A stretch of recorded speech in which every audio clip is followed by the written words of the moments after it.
Day of Confinement is a game created by the evil gods of the universe to kill time. 20 years ago, this game known as Day of Confinement suddenly descended upon Earth, bringing huge disasters and opportunities to humanity. Humans on Earth are randomly selected and forced to participate in this game. This game is composed of dungeons with varying difficulties and rules. But what remains the same is that clearing a dungeon allows one to obtain powerful cards that can change their life. And the losers must pay the price with their own lives, remaining in the game forever. Everyone thinks they can defeat the boss, obtain S-rank cards, and become the final winner. But in the end, there was only one who survived the cruel game. He once believed that as long as he kept clearing stages, conquering dungeons, defeating bosses, and growing stronger, he could obtain everything he wanted. Only now did he finally understand that the ultimate ending of the game was to become a god. But this wasn't the ending he truly wanted. Therefore, he gave up on becoming one of the evil gods. A massive red creature appeared, its body a twisted mass of fleshy tendrils, with several glowing, eerie eyes staring from the darkness. Then it suddenly spoke to Luo Shi, calling him Earth's only clearer and the strongest player of the confinement game. It tempted him, saying that if he becomes one of them, he can gain eternal life, an endless lifespan. It told him that by joining them, he would obtain supreme divine power and dominate everything in the universe. It reminded him that on this planet, only the strongest player, him, the sole survivor, possesses this qualification. This creature asked if he was willing to give up the qualification to become a god. She answered that he was sure. He made the most rational decisions in every dungeon and became the sole game clearer. But along this path, he lost far too much. He lost his mother, his friends, and the person he loved. All of them lost their lives in this game. The red creature grew curious about what he truly wanted. He answered that he wanted a peaceful and boring daily life, a world where the people important to him were all living safely. He imagined his mother calling him to eat, his friend happily bringing him something, and his girlfriend making plans for their date. His heart ached as these memories resurfaced, because all of them were destroyed by these gods. The god then made him watch as they shattered the planet that carried all his memories. But what happens next is where everything changes. She took out a card. He wasn't affected by their boring threats. He calmly told the creature that he would be back. He knew that this S card, number 005, held a power that even this god could not control. He even remarked that those gods had actually created something impressive. But what exactly is this card capable of? Internally, he felt relieved that he had kept this card all this time. This was his one chance to make up for his regrets and let everyone live again. He used the S-rank time reversal card. It resets time itself. Everything returns to its original state, and all memories are erased, except for the user. A complete restart. A second chance to rewrite destiny. The god didn't expect that she had actually obtained this card. It found the situation amusing. Now it was even more interested in she. It began to look forward to the next time they would meet. The card's effect activated, and time reversal began. She warned the god to wash their necks clean and wait for his return, because the next time they meet, he will personally destroy them. This time, he won't let them take everything from him again. Time continued to rewind until he finally opened his eyes. He shot up, gasping for air, and after calming down, he realized he really came back. Seeing the hospital gown on his body, he quickly guessed that he was in Qingshan City Psychiatric Hospital. His mother walked in and gently asked if he had seen those bad things again. She told him not to be afraid. He froze the moment he saw her. In his previous life, after being dragged into the Day of Confinement game, he never saw his mother conscious again. Her mind had been trapped inside the game forever, while her real body became nothing more than a vegetable. The last time she spoke to him like this was years ago, so he hugged her tightly and told her how much he missed her. She became confused and flustered. She told him that she had always been there. Deep down, she even wondered if his condition had gotten worse again. The MC is Luo Shi, a patient in Qingshan City Psychiatric Hospital. Since childhood, he has suffered from severe dissociative identity disorder, commonly known as multiple personality schizophrenia. But what if none of it was just an illness? In fact, there really have been several people talking in his head. He knew it wasn't just random noise, but no one around him ever believed him. Because of this illness, he was stuck in a hospital bed, unable to work, unable to live normally, even unable to fall in love. But none of that matters to him now. A simple, peaceful life where everyone is alive. That's the life he had been dreaming of day and night. But he doesn't have much time left. He checked the time on his phone. It read 17:26. He clearly remembered that the descent of Day of Confinement happens on February 23rd at exactly 6 p.m. That leaves him with only 34 minutes of freedom, and every second counts. The game forcibly drags the player's consciousness into its world.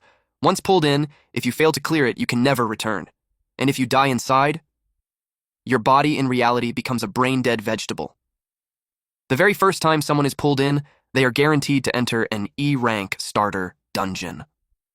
As for these starter dungeons, aside from a few tricky ones, most are actually easy, as long as you know the hidden rules. With his speed, he could finish writing everything in just 10 minutes. He needs to write it in a way his mother can understand. Only then can she remember the rules and increase her chances of surviving. And he has to prepare 2 copies, because Ching Zai will be arriving soon. This is the only way to save them. His mother told him it was fine to write, but he shouldn't push himself too hard. The doctor said he still needed rest. After that, she went downstairs to throw out the trash and gently closed the door behind her. She had been like this since he was a child. His father once wanted to abandon him, but his mother refused and insisted on getting him treated. After draining all their savings, his father still chose to leave, abandoning both him and his mother. From then on, his mother raised him alone. Even after exhausting days at work, she still took the time to teach him how to read. Back then, he didn't understand how much she endured. Only after losing everything did he realize that he had already been given everything from the very start. The door suddenly opened. This time, it was his friend Ching. He brought a bag of Xi's favorite tangerines. Xi greeted him, saying it had been a long time. Ching looked confused. To him, it hadn't been long at all. He had just visited 3 days ago. This buzzcut guy was Xi's only friend. When they were young, they lived in the same community. Back then, people who heard about his illness warned their kids to stay away from him. Some even bullied him just to prove how brave they were. He never understood why. That was how he met Ching. When he was being bullied, Ching stepped in and protected him. Then he simply declared that Xi was his friend. From that moment on, everything changed. But in Xi's previous life, Ching died miserably in a dungeon, sacrificing himself just to help him clear the game. Ching's last words were simple. He told Xi to keep living and win the game. So in this life, Xi swore he would never let that tragedy happen again. Ching asked what he was writing. He thought it was a novel and wanted to take a look. Xi told him it was a dungeon-clearing strategy guide. Ching was confused. He asked if the doctor really allowed him to play games. He got worried, since they said games could worsen his condition. Xi calmly replied that this was a game that had to be played. Ching suddenly lit up. He assumed it must be some kind of AAA masterpiece, so good that it had to be played no matter what anyone said. Xi confirmed it.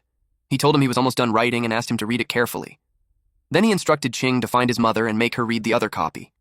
Ching was surprised that even his mother would be playing.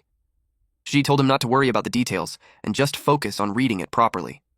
He reminded him to memorize as much as possible, because at critical moments, this knowledge could save his life. Ching agreed, but he couldn't shake the feeling that Xi was acting strange that day. He left the room. To protect the people he cared about, and to defeat the evil gods. Xi's first priority was clear. He had to become the strongest player again. That meant clearing every dungeon, and collecting all 15 S-rank cards hidden across the game.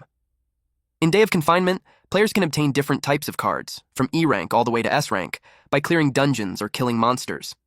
There are item cards, special cards, weapon cards, and attribute cards.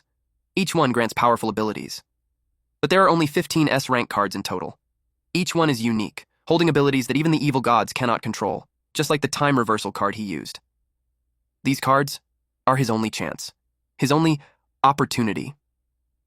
Only by gathering them can he gain the power to challenge the gods themselves. It was already 1758-59. Only 1 minute remained before the descent of Day of Confinement. This peaceful, ordinary life was about to end again. Suddenly, a message appeared. He had been selected as part of the first batch of players. The dungeon began loading, and his soul was forcefully extracted. Then, memories of the scenario flooded into his mind. This time, Xi made a vow. He would protect everything he holds dear, clear every dungeon, and rise to the top once again.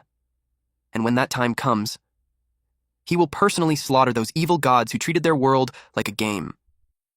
He opened his eyes to the world of Day of Confinement. The system welcomed him and wished him a pleasant game. The system identified player Luo Shi. The E-rank initial game dungeon Slaughter Company scenario had been created. The player's soul loading was complete. The system attempted to delete his real memories and prepared to implant the scenario memories. But the system encountered an error. The deletion of Shi's real memories failed. The dungeon boss was generated, and Ji was granted permission to freely explore the dungeon. The system wished him a pleasant game. Just as he expected, everything was exactly the same as his past life. The Day of Confinement dungeon felt almost identical to the real world. In rookie dungeons, players have their real memories erased, making them believe this world is reality.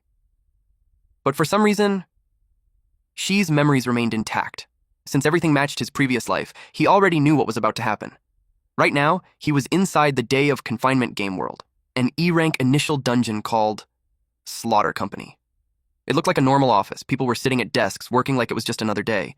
But that illusion won't last long. Slaughter Company is considered a low-level E-rank dungeon. But to clear it, he needs to kill 3 boss-level monsters. Each boss has different abilities, and the difficulty rises with each one. For beginners, this dungeon is actually deadly. He opened his character attribute panel. It displayed his name, Luo Shi. Level 0. Race, human. All other details, basic attributes, skills, and items were locked. Even the global player kill contribution ranking was inaccessible. The only thing unusual was an unidentifiable blessing. He quickly realized his current state. Right now, he was just a complete rookie. With his current strength, defeating all 3 bosses was impossible. First, he needed to activate his attributes. He wondered about the blessing. There was a high chance it was connected to his retained memories from his past life. But there was no time to dwell on that. His priority was clear: gain enough power to defeat the first boss. He started thinking of the fastest way to break this deadlock. Then something clicked. Inside this dungeon, there is a hidden side mission. If he can obtain attribute cards from it and plan carefully, clearing the dungeon becomes much easier. The dungeon officially starts at 11 p.m. He only had 10 minutes left. Just enough time to flip the entire game in his favor. There was one more issue keeping him there. It was the voice he heard during his rebirth. That same voice had echoed in his head since he was young, like an auditory hallucination. But this time, he could understand it much more clearly. This time, the voice was talking about saving Earth and defeating the evil gods. It told him that to win, he had to join forces with them. Only then would they stand a chance. It even suggested that if they could retain memories after the next reset, then next time, they could eliminate the gods together. The voice believed that she, who had returned to the past, could influence them, even if they had no memories right now. But who are they? He tried to figure out what it meant. Was it saying that by collecting the 15 S-rank cards, he could also gain their power? He headed to the restroom, but for now, he pushed those thoughts aside. He had arrived at his target location. His first goal was clear: trigger the hidden side mission and secure the reward treasure chest. The system notified him that he had reached a special coordinate location, and the hidden side mission was activated. The mission was called The Secret Hidden in the Men's Toilet Stall. Now that the prompt had appeared, it was time to complete the objective. A creature suddenly appeared. It had glowing red eyes, short horns, and a round, beast-like face. But instead of being terrifying, it looked more confused and annoyed. The toilet stall creaked open, identifying the creature as the urban legend ghost, Coward. This small but ferocious creature stood guard over a treasure chest. She glared at it and coldly told it to get lost, unless it wanted its head twisted off. The creature froze. Then it panicked and ran away. Just like that, he defeated the urban legend ghost, Coward, and claimed ownership of the treasure chest. Despite its role as a guardian, it was actually extremely weak. As long as someone intimidated it, it would flee without a fight. The treasure chest could contain either a reward or something far worse. Unfortunately, it required a key to open, but she didn't hesitate. He simply stomped on it. Now, the mysterious treasure chest was damaged. Many people get misled by the need for a key and miss this reward entirely. But as long as you let go of fear and overthinking, this mission is actually easy, even for beginners. Inside, he found exactly what he was looking for. The treasure chest contained 3 items: an E-rank stamina card, an E-rank agility card, and an E-rank strength card. Now he had the 3 basic attribute cards.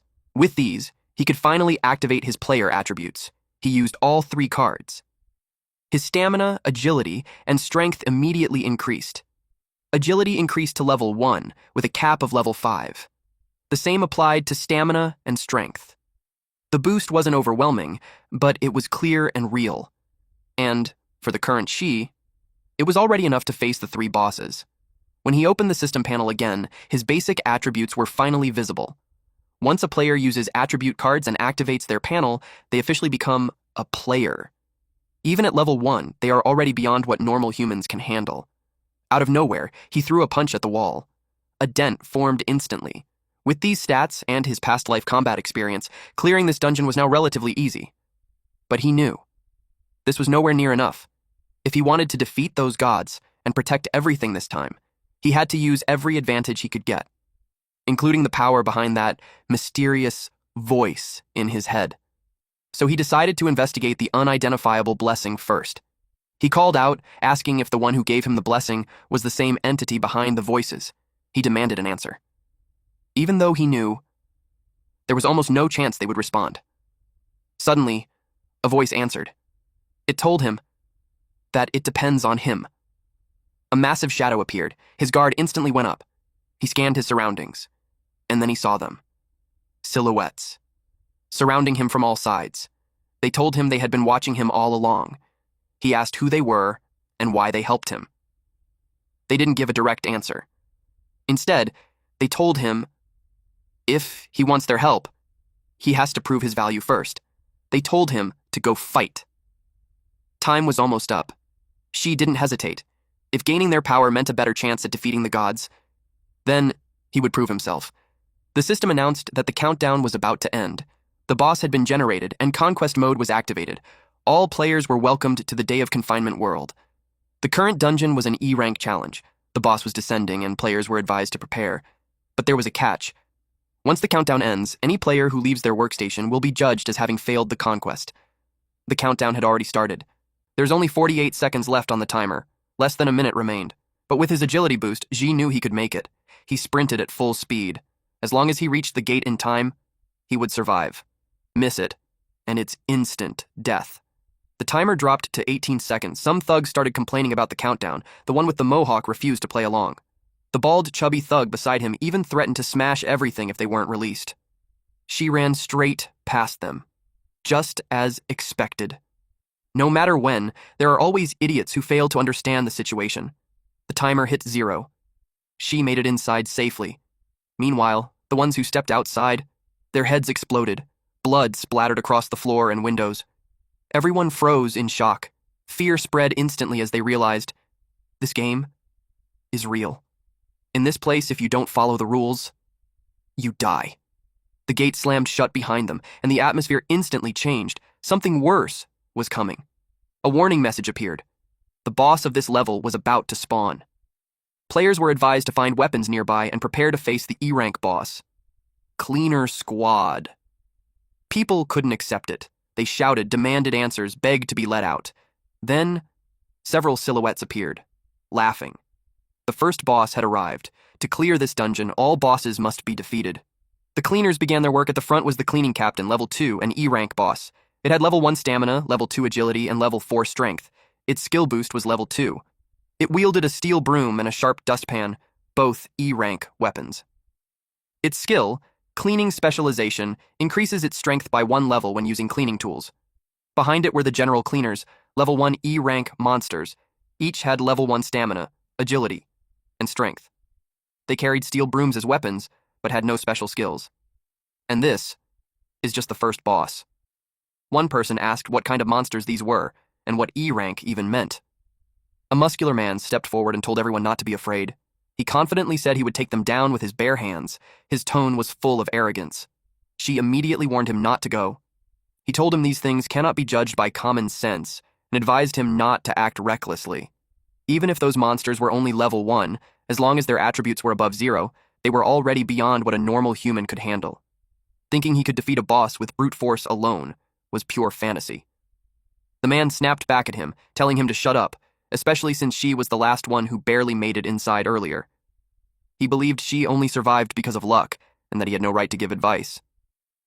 This muscular guy had played plenty of games before. He noticed that the leaderboard was based on global kill contribution points, not just kills, and it was still locked. In his mind, as long as he landed the first hit, he could secure a high rank. He also believed that a game this dangerous must come with huge rewards. He was already imagining becoming a billionaire after returning to reality. Wealth, luxury, women, mansions, everything waiting for him. So he charged in. To him, this monster was just a stepping stone. But in the next instant, the cleaning captain swung, and his head was cut clean off. It rolled across the floor. Everyone froze in horror. Then chaos broke out. The cleaning squad began their work. People ran in panic, screaming, trying to escape. But there was nowhere to run. They begged to be released, but it was already too late. Most of them had already been hit. She moved. He stepped in and punched a general cleaner, declaring that its opponent was now him. Had increases strength by 1 if it's level 5 or below. The cleaner was sent flying and slammed into the wall. She shouted to the others that if they wanted to survive, there was only one way: kill the boss. If he wanted to grow stronger and obtain S-rank cards to defeat the gods, then killing these low-level bosses was a necessary step. The others were stunned. Someone was actually fighting back. And not just that. He was winning. They couldn't believe it. The muscular guy had been killed instantly, yet this person was standing his ground. But then, the monster was still moving, even after that hit. She didn't hesitate. He slammed it into the ground with another punch, and this time, its body began to fade. It was dead. The system only gives a reward notification once a monster is truly dead. If there's no notification, it means the job isn't finished, so it's always safer to finish it off completely. From this kill, she obtained a steel broom, an E-rank weapon that increases strength by +1. The system also displayed that he killed a level 1 cleaning worker and received a strength card, an E-rank card that increases strength by 1 if it's level 5 or below. The people were stunned.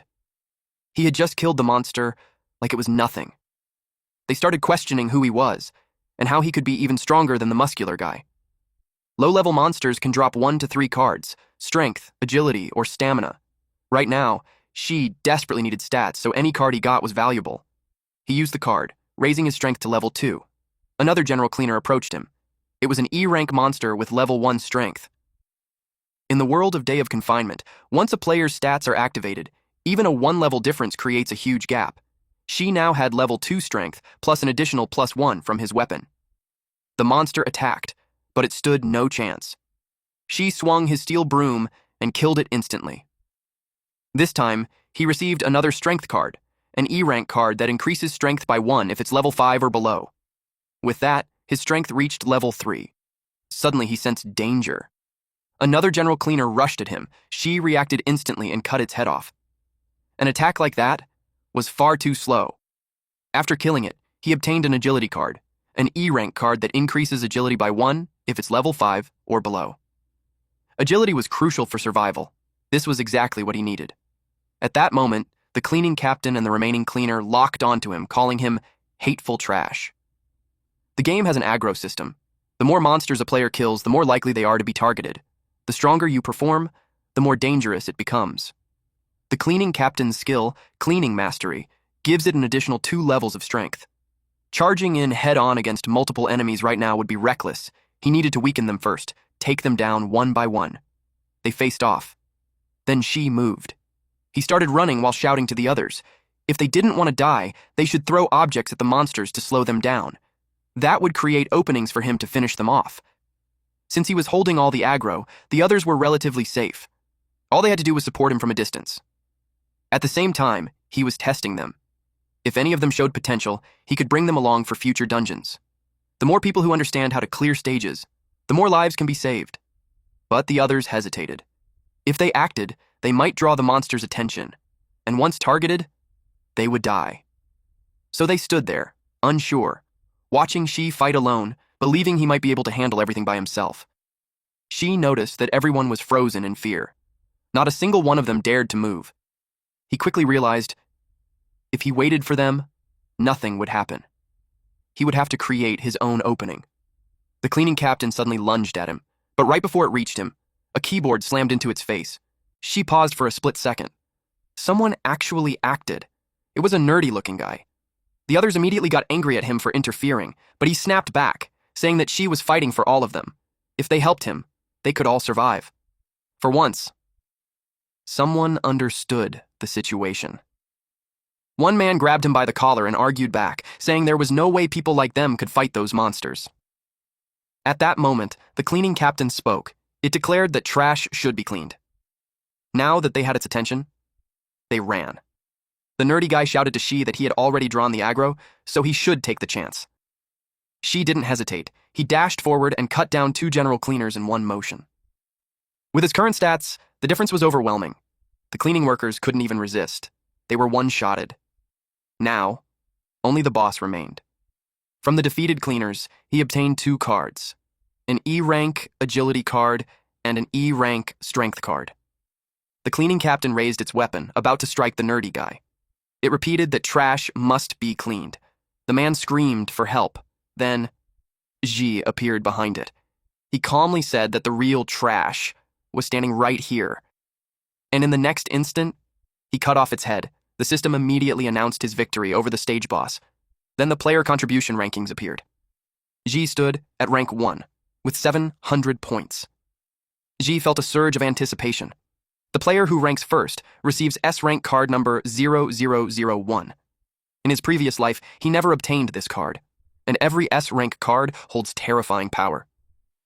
So, this time, he wanted to see just how strong number 0001 really is.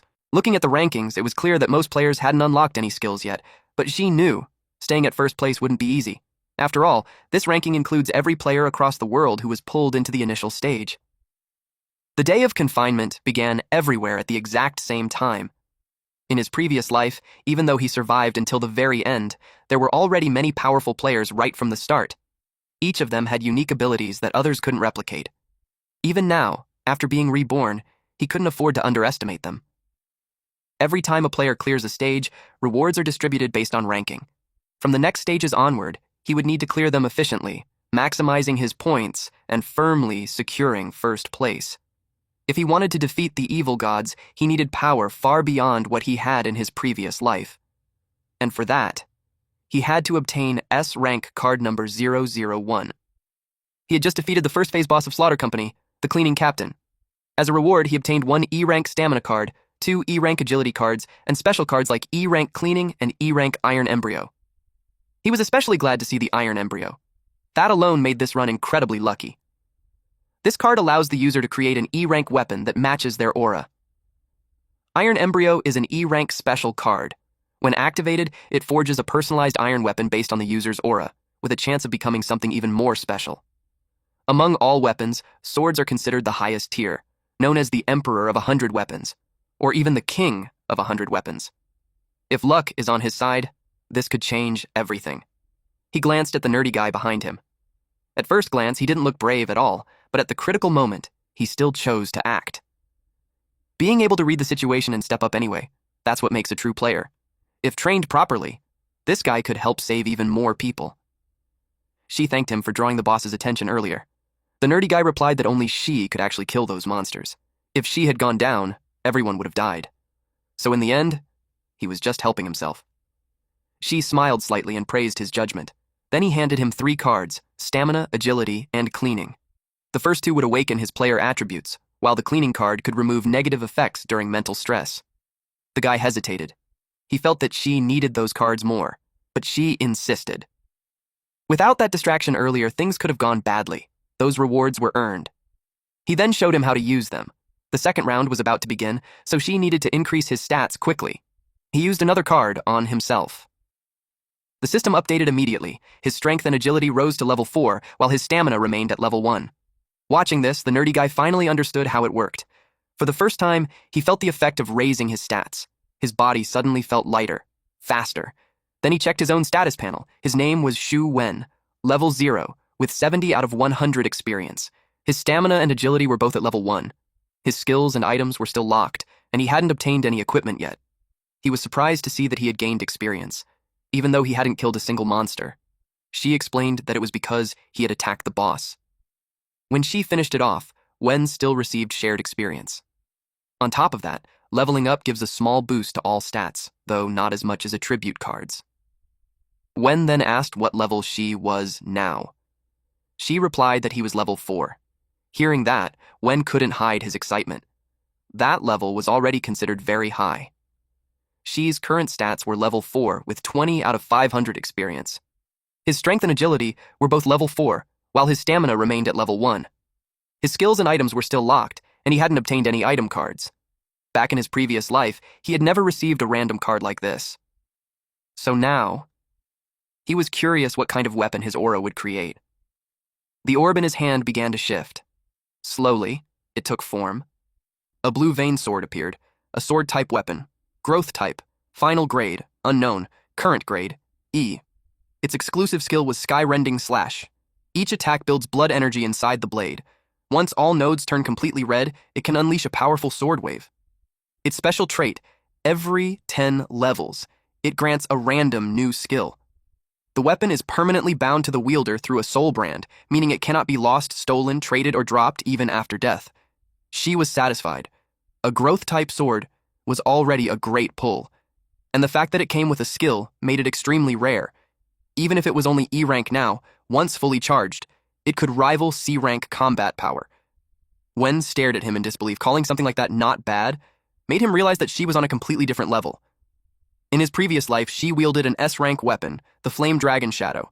Compared to that, this sword still had a long way to go, but since it could evolve, its future potential was limitless. The system announced that all players had cleared the first stage. Cleaning crew.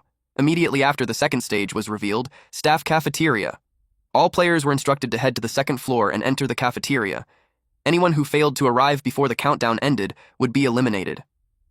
The timer started at 5 minutes. Everything was exactly the same as his previous life. Back then, he was just a helpless beginner. Nothing like who he was now. She asked Wen if he wanted to come with him. Wen hesitated for a moment, asking if he really could. She needed people like him, those who could think. It would help him clear stages faster and support his plans later on. Wen had already proven he qualified. Wen agreed without hesitation. He said he was willing to follow him. She nodded and brought him along. Meanwhile, the others started speaking up. Some begged to join. Some rich individuals even offered money. Others said they would do anything, as long as she would take them with him. Then a group of bullies blocked his path. They argued that since she had the power to save people, he should take everyone along. They accused him of being selfish, even saying he treated their lives as worthless. Xi's expression turned cold. He told them that if they kept blocking his way, he wouldn't mind treating them like monsters too. The group immediately backed off. The others could only stare. The look in his eyes was enough to silence everyone. Wen quietly asked if he really wasn't going to bring them. She replied that by killing the boss, he had already saved them, but they lacked the courage to act. Bringing them along would only slow him down later. He wasn't here to save everyone. He wasn't that kind of hero. If anything, he was selfish. All he wanted was to save the people he cared about. Wen understood. He promised that he would do his best and never become a burden. She gave him a quick briefing. The next boss would be the chef. There would likely be mental corruption involved. If he couldn't endure it, he should immediately use the cleaning card. Wen imagined it as some kind of debuff skill. They arrived at the staff cafeteria and were instructed to take a seat to begin the second phase. Wen noticed the smell. It was surprisingly good. For a moment, he thought maybe there wasn't any danger yet. Then, a black shadow surrounded by red mist appeared. It calmly announced, 1 minute remaining. Wen felt a chill run down his spine. She explained that those figures were executioners, the ones who deal with latecomers. Wen quickly connected it to what happened earlier when players who failed to enter the office on time had their heads blown off. She chose a seat. They were the first to arrive. Wen found it strange. The distance between the office and the cafeteria wasn't far at all, so there was no reason for people to be late. She calmly explained that those who make the right decision quickly will always make it in time. But most people hesitate. They waste precious seconds worrying about things that don't matter. Only at the very last moment do they finally choose the correct option they were afraid to face. 52 seconds remained. Just as she predicted, people started rushing in. Regret was written all over their faces. They had wasted time upstairs, debating whether to move or not. One of them shouted to stop thinking and just go inside, or they die. But for some, it was already too late, and they knew it. 10 seconds left. Those who made it in felt a wave of relief. They scrambled to find seats. The countdown ended. The last man barely made it inside. He was breathing heavily, completely exhausted. He thought he was safe as long as he wasn't outside, but in the next instant, the executioner moved and cut him down. Time was up. He didn't make it. Everyone froze. They thought that thing was the boss of this stage. The realization hit them hard. If they hadn't hesitated earlier, that wouldn't have happened. Then, the real boss appeared. The chef. A black humanoid figure surrounded by red mist, pushing a cart with a massive pot. It began serving the food. Each person received a portion. The meal was horrifying, a sickly green substance, with shapes that looked like eyeballs and fingers. Wen felt his stomach turn. He realized those were the monsters from earlier. A system effect activated. Anyone who looked directly at the meal received a mental corruption debuff. Strength and agility dropped by 20% and spirit dropped by 30%. Wen was shocked. The debuff was real, 3 stats dropping at once. The situation had just become far more dangerous, but it didn't stop there. The system announced that all players must consume their meal. Wasting food would result in punishment from the chef. Leaving it untouched would continuously reduce spirit by 10% per minute. If spirit reached 0, the player would mentally collapse and be eliminated. They had 7 minutes. Wen was stuck. If they waste it, they die. If they don't eat, they still die. There was no real choice. But how were they supposed to swallow something like that? Compared to this, the first stage felt easy. He started to feel despair creeping in. She remained calm. He told Wen that even though the second stage was more dangerous, there was still a way to clear it, and he already knew how. Wen felt relieved hearing that she already had a plan to clear the stage. He told him that if there was anything he could do, he was ready. She simply told him to stay put and wait. He also reminded him that if his spirit dropped too low, he should use the cleaning card to remove the debuff and stay conscious. And when the time comes, he would call him. The system notified that mental pollution was still active, and his spirit was continuously decreasing. His current spirit was at 70%, and he had 6 minutes and 59 seconds before total collapse. Wen complained that just looking at the food was already draining his strength. A woman at the nearby table struggled not to throw up. She panicked, realizing they only had 7 minutes. If they didn't eat, they would lose their minds. The man across from her questioned if they really had to eat something like that. She understood the situation clearly. With their attributes reduced by mental pollution, fighting the 4 chef monsters head-on was basically impossible. The normal way to clear this stage was simple. Eat the meal, lower the chef's guard, then have everyone team up and kill them together. It was the safest method, but it only gave the lowest rewards. Then something unexpected happened. She received an unknown blessing, becoming immune to mental pollution. His spirit instantly returned to 100%. The voice spoke again, saying this was only a small favor. If he wanted their true help, he needed to prove his value. She was stunned. Mental interference no longer had any effect on him. That changed everything. Now, he could use the high difficulty hidden rules from his previous life to clear the stage. If he succeeded, he wouldn't just survive. He would secure a high score, maintain first place, and obtain far greater rewards. One man suddenly snapped. He shouted that he would never eat that thing, even if it killed him, and threw his plate away. Wen wondered if that man had already mentally collapsed. She confirmed it. A person's spirit is far more fragile than what the stats suggest. If their mental endurance is too weak, they cannot resist the effects of mental pollution. If no one clears the stage, everyone there will end up like that. The man in the background stomped on his plate, repeatedly saying that he wouldn't eat it. Suddenly, he was struck on the head. A chef hit him with a spiked bat and told him that if he refused to eat, then he should just die. The man still insisted that he wouldn't eat. The chef grabbed his head and dragged him toward the kitchen. The others were horrified by what they saw. They realized that if they didn't eat, that would be their fate. A woman argued that no one could stomach something like that. There were only 6 minutes left. One man wondered if all of them would end up the same way. The system announced that no player had eaten the meal, resulting in a minus 10% penalty. The current remaining spirit of all players dropped to 60%, and they were urged to eat as soon as possible. The hidden high-score clearing condition for this stage was to break the safe routine method. His plan was to activate high difficulty and clear it successfully. He stood up, ready to execute it.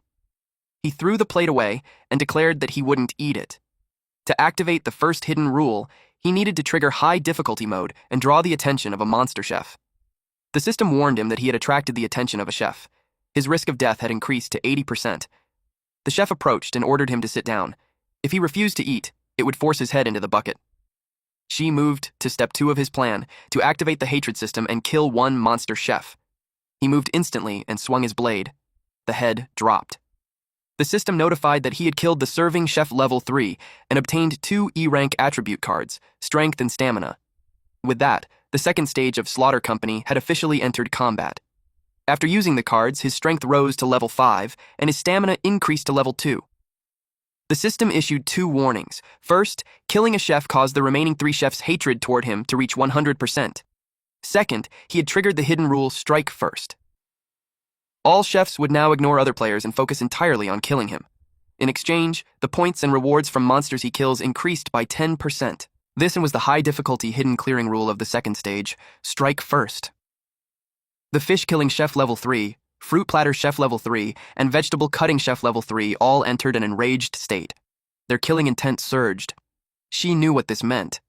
By abandoning the normal strategy and striking first, he had drawn all aggro onto himself, making him the sole target of every monster in the room. This massively increased his chances of dying. To survive, and still have strength left for the real boss, he needed to avoid being surrounded or taking unnecessary damage. He had to follow his plan and prepare. Now that all monsters were locked onto him, there was no need for bait anymore. He ran. But unexpectedly, one of them caught up. The chef sneered, saying he couldn't escape, and that he'd be cut into pieces. She blocked the butcher's knife with his sword. The chef was surprised. He actually stopped the attack. She smirked and challenged it, asking if it could keep up with his next move. Then he unleashed rapid cuts at E-rank speed. Everything was going exactly as planned. The monster had taken the bait. To defeat the boss, his current strength still wasn't enough, so he used the smaller enemies to charge up his blue vein sword. Their blades clashed. The monster was shocked that she could keep up with its speed. Among all the chefs, it was the fastest. But it still believed she would lose. After all, he was locked in combat, and the other chefs were already closing in from behind. They surrounded him. She shifted momentum. With a powerful swing, he knocked the chef's blade away. The monster was stunned. That strength was higher than expected. It couldn't understand it. Based on its judgment, she should have been equal to it. But what it didn't know, she had already activated the blue vein sword's exclusive skill, Sky-Splitting Slash. And he quietly thanked the monster for helping him charge it up. The monster realized it was already doomed. She had always had the strength, he just used it to charge his skill. By the time it figured it out, the other chefs were already closing in on Shi. The monster shouted at them to run. It warned them that this was a trap. But it was too late. Shi struck first, and in the next sequence of attacks, he eliminated all: the fish-killing chef, the fruit-platter chef, and the vegetable-cutting chef. He calmly noted that flaws visible to the naked eye are often traps prepared in advance. From the kills, he obtained +3 stamina cards and +3 agility cards, all E-rank. When finally relaxed, he realized that everything Shi had done so far was part of a plan from the very beginning. The system issued a warning: a player had successfully triggered the Strike First hidden rule. As a result, the stage boss, the head chef, entered a fully enraged state. Its rage value increased by 100%, and all attributes were boosted by 1 level. Wen was stunned. He didn't even know something like a hidden rule existed. The door creaked open. She already knew what was coming. The ground began to tremble. Everyone felt it. Fear spread instantly. If she couldn't defeat this monster, they would all die. This was the final phase of the hidden rule, forcing the boss to appear early while increasing the difficulty. But in return, it also raised the rewards and points. Because all conditions of Strike First were fulfilled, the boss's difficulty increased significantly. At the same time, the rewards and points for defeating it were boosted by 30%. Shi didn't hesitate. He needed the rewards. Only by securing higher rankings and greater power could he achieve his goal. The head chef grabbed the door and cracked it open. It demanded to know who had killed its subordinates. The head chef was an E-rank boss at level 5. In its enraged state, all attributes were increased by 1 level. Its base stats were stamina level 6, strength level 8, and agility level 3. Its skill, bone-splitting tendon severing, further enhanced its strength. Wen stared at it in fear. He wondered, could she really win? She didn't answer. He used every attribute card he had to defeat a boss strengthened by hidden rules. Holding back was not an option. Xi's attributes were now all at level 5. E-rank attribute cards can only raise stats up to level 5. That meant the 2 E-rank agility cards he still had were now useless to him. So he tossed them to Wen and told him to use them immediately. Wen activated the cards. His agility rose to level 3, while his stamina remained at level 1. The others who saw this instantly regretted their earlier hesitation. If they had acted sooner, they could have gained attribute cards too. Some began wondering what exactly those cards could do, and whether they increased their chances of survival. The head chef roared again, demanding to know who killed its subordinates. The sheer force of its voice made people tremble. Just hearing it made resistance feel impossible. They couldn't even imagine how someone could fight something like that. But Wen noticed something. Even under that pressure, he wasn't affected. The attribute cards had strengthened him enough to resist the fear. The head chef lost patience. It threatened to chop off everyone's heads if no one answered. Panic spread. People started running. Then, someone stepped forward. It was Xi. He blocked the head chef's blade. The boss was momentarily stunned. Xi calmly admitted it. He was the one who killed them. The head chef's expression twisted with rage. It declared that this ingredient would suffer the most painful death. It would keep his head intact, so he could watch everyone else die first. Xi didn't flinch. He replied that before any of that happens, he would cut off its head. The head chef laughed and told him to prove it.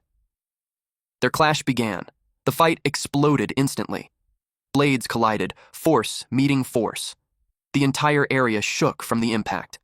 When the dust settled, Wen frantically searched for Xi. Deep down, he thought the outcome was obvious. Against level 8 strength, no one could survive a direct clash. Then, Xi spoke. He was fine. He even joked that it had been a while since someone called him boss. Back in his previous life, during the day of confinement, he had also formed a team.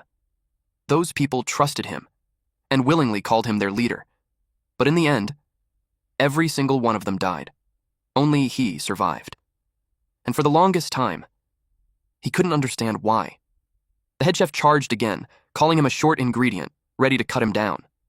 Back then, Xi didn't understand, but now, he finally did. The blade came down. Xi parried it. The head chef froze for a moment. Xi's speed had suddenly increased. Then it realized he had been holding back all along. Xi was thinking that the reason he survived until the very end was because he never hesitated, because compared to everyone else, he wanted to win more than anyone. So he struck and cut down the head chef. People who truly want to win will do whatever it takes. But after reaching the end once, Xi realized something. Winning alone wasn't enough. After winning, what he truly wanted was to protect everyone, to protect the life he cherished, to return to a normal world. The system confirmed it. He had defeated the Stage 2 boss of Slaughter Company, the head chef. Rewards were now available. Since he activated the hidden rule, Strike First, all rewards were increased by 30%. He received E-rank strength, stamina, and agility cards. These attribute cards could now raise stats up to level 10, increasing each by 1 level. He also obtained a special E-rank card, Memory, which could restore real memories. On top of that, he gained a special bonus reward, Head Chef's Surprise Buff. Once activated, it randomly boosts one attribute by 3 levels for 10 minutes. If he hadn't triggered the hidden rule, he would have only received the memory card. The rest were bonus rewards. Even his contribution points had increased significantly. He checked the rankings. Xi remained in first place with 1,700 contribution points. Han Sunhai followed in second with 300. Liu Yan was third with 260. Yunyan came fourth with 220, and beyond them, no one else came close.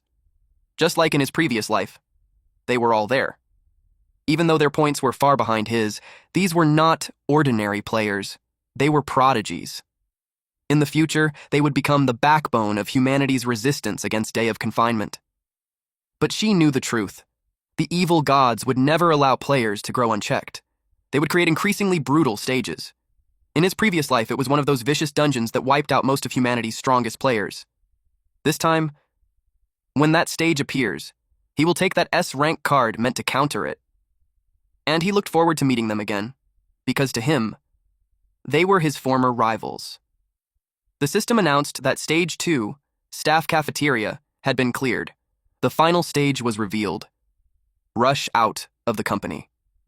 All players were instructed to head to the ground floor lobby immediately. Anyone who failed to arrive before the countdown ended would be eliminated. The hardest stage was about to begin. She turned to Wen and told him they were leaving. Wen felt nervous, but after a moment, he spoke.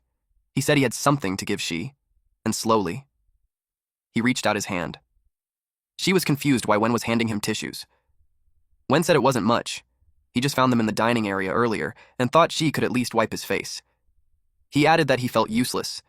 If he could just do a little more, maybe Shi wouldn't have to carry everything alone. Shi paused for a moment. Then he realized that most people in this world are still kind. He told Wen that he was already very useful. Wen was visibly moved. Meanwhile, soldier-like monsters began gathering, as if preparing for their arrival. The captain gave an order. He told everyone to eat them all. After the countdown ends, players who have not arrived at the lobby will be judged as failed. Countdown is at 4:36. Wen asked if he relied on agility to defeat the head chef. He wondered if having higher attribute levels meant a person could easily overpower monsters. Shi explained that it depends on the individual's base ability. Humans are different. Some are naturally athletic, while others are more intellectual. Wen felt discouraged. He realized that someone like him, even with agility level 5, might still struggle to dodge attacks. Then he looked at Shi with admiration. He assumed Shi must have had a background like special forces or something similar. They arrived at the location. Shi told Wen to stay there and wait for the other players. He instructed him to warn everyone not to think about running away. He then revealed the most important hidden rule of the next stage. If they try to run, they will automatically be judged as failed. Even if the main gate opens, escape is impossible. Wen became worried. He asked if Shi was really going alone to deal with the next wave of monsters. Those enemies sounded far too dangerous. Wen promised that he would pass on the hidden rule. Deep down, he was moved. Even someone like him was being trusted. To him, Shi felt both strong and kind. In reality, having teammates in the next stage would activate another hidden rule, making the conquest easier. There were other hidden conditions as well, but with his current level, clearing it alone was impossible. To be safe, he needed to find the player with the highest combat power in this dungeon. The third stage of Slaughter Company requires fighting 10 level 5 security guards, along with a level 7 security captain in the lobby. Their strength far exceeds the enemies from the second stage. From his past experience, teamwork was the only way to clear this stage. Fighting alone would only lead to being surrounded and killed. As he walked down the stairs, someone called out to him. Shi smiled. This was exactly the person he was looking for. In his previous life, this man was extremely famous. The 3-star stages of Slaughter Company are incredibly difficult. Back then, success was not just about understanding hidden rules. It was also because of this man, who carried the team as its core fighter. His name is Xu Zhengyong. In Shi's previous life, he stood out even more than Shi himself. Zhengyong confirmed that Shi was the one who told that four-eyed shorty to warn them not to run. He felt insulted by it. Shi calmly replied that it was just a reminder. Zhengyong admitted that Shi's performance in the first 2 stages was impressive. He didn't even get a chance to act. But now, he already understood how this game worked. He declared that he would defeat Shi fairly, and then take down the next stage boss himself. He charged forward. Shi didn't move. He simply said that Zhengyong was not his opponent. Then he raised his hand and slapped him out of the air. Zhengyong realized that this kind of strength was beyond normal human limits, so he assumed it was coming from the game. Shi confirmed it. He told him that the next stage would be extremely tricky, and if Zhengyong was willing to team up, he would give him 3 attribute cards. Zhengyong asked what made him so sure that he would agree. Ji answered that it was because of a card he was about to show him. He activated it on Zhengyong. It was the memory card. One of the biggest difficulties of Slaughter Company is that it erases real-world memories. Without memories, people lose their emotional anchors. Without those, there is no weakness to exploit, but more importantly, no way to unite. Shi realized long ago that the gods understood human nature far too well. Fortunately, the memory card restores those lost memories. In his past life, Shi had seen Zhengyong's weakness. That was why he was certain this would work. Zhengyong suddenly saw a memory. A child. Zhengyu. That single image was enough. He immediately knew that he had to survive. Someone was still waiting for him outside. He looked at Shi and asked if teaming up would really allow them to clear the stage. Shi answered, without hesitation. It was possible. Then he handed him more attribute cards. Zhengyong accepted them. He said he would remember this favor. His strength, stamina, and agility all rose to level 1. Shi quickly explained the plan. He needed Zheng Yang to hold back part of the enemies while he dealt with the rest. Zheng Yang agreed. Shi then used his E+ rank strength cards along with the head chef's surprise buff. His strength rose to level 7. Even at level 7, it still wasn't enough to comfortably face the next boss. To be safe, he would need at least level 9 strength. Everything now depended on the buff. The head chef's surprise buff activated. His strength increased by another 3 levels. Duration, 10 minutes. She knew the stage would be manageable now. There was still one more hidden rule that could push his strength even higher. The head chef's reward turned out to be extremely valuable. They arrived at the monster's territory. The security monsters were surprised. Only 2 people had shown up. They assumed the others were hiding. One of them mocked how thin they looked, saying there was barely any meat on them. Another laughed, wondering how many hits from their batons they could survive. Zheng Yang felt the pressure immediately. It was his first time facing monsters directly like this. The killing intent in the air was overwhelming. For a moment, he doubted whether the 2 of them could really win. She stepped forward and declared that the 2 of them were enough to kill every single one of them. Zheng Yang looked at him. There was no fear in Shi's eyes. So, he steadied himself and chose to stand firm. The system announced that they had arrived at the ground floor lobby ahead of time and had initiated combat against the security team. The hidden rule, Reward of Courage, was activated. Both Shi and Zheng Yang received an additional +1 strength boost. For a brief moment, Shi's strength reached level 11. The head chef's surprise buff had taken effect, boosting his strength by 3 levels. His stamina and agility remained at level 5. Meanwhile, Zheng Yang's strength was at level 2, with stamina and agility both at level 1. Now that his power had risen to that level, Shi stepped forward and declared himself the boss of this stage. Shi charged ahead, and Zheng Yang told him to stop. Zheng Yang thought it was too rash. When he fought in underground boxing matches, he often faced opponents whose backgrounds he couldn't read clearly, and he believed that the best strategy in a situation like this was to observe the opponent's movements carefully, and then deliver a fatal blow. The monsters were determined to eat Shi. Zheng Yang thought that rushing in like that without understanding the situation would cause him to suffer a big loss. The monsters looked down on them because they seemed weak. One monster decided to strike first, but Shi struck back. Zheng Yang realized that with this kind of speed and power, there was no need for a second strike. The monsters sensed that something was off about him, so they attacked together.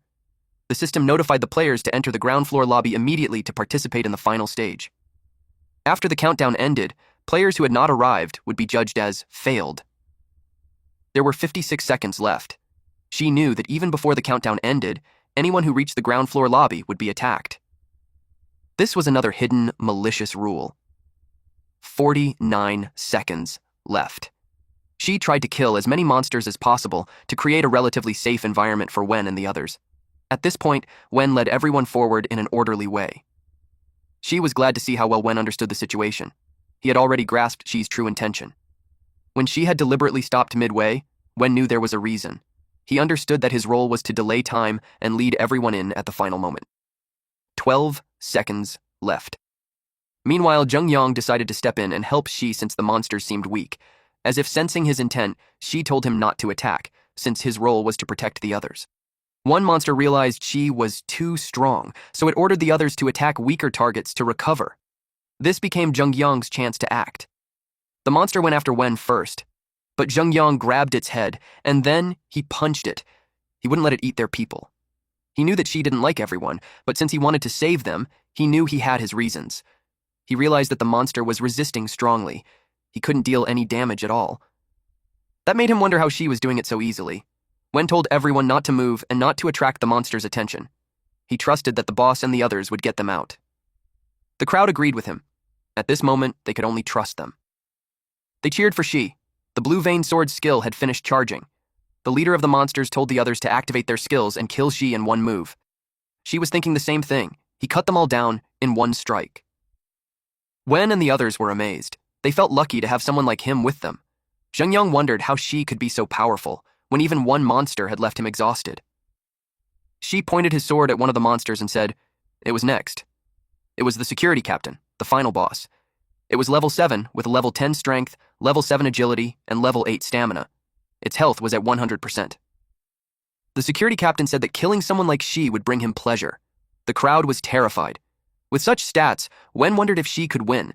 In Xi's past life, defeating the security captain took many lives and a long time. He kept attacking, and this time, he alone was enough. Before the security captain could even strike, Xi had already slashed it multiple times. Its body was cut into pieces. At this point, Xi was level 8 with 200 out of 1000 experience. His strength rose to level 14, while his stamina and agility were at level 8. His learned skills were still locked. He held the blue vein sword and the head chef's surprise buff. He also gained a reward of courage that increased his strength by 1 level, along with an unidentifiable blessing. Every monster he defeated gave him E+ rank attribute cards. Combined with the 2 buffs, his strength reached level 14, greatly increasing his combat power. Now, he enjoyed the benefit of taking all the experience and attribute cards alone. When he cleared this in his past life, he was only level 2. Wen realized that his boss was unbelievably strong, almost not human. The others began thinking about sticking close to someone like him. He watched Zheng Yang fight and expected the last monster to be defeated soon. Zheng Yang declared that his next punch would decide the winner. The monster said it would send him to his death. But suddenly, Xi cut the monster down. He said there was no need to try so hard. Zheng Yang was stunned. He realized how powerless he was. The monster he struggled against was easily defeated by Xi. The system announced that everyone had successfully cleared the E-rank rookie dungeon Slaughter Company.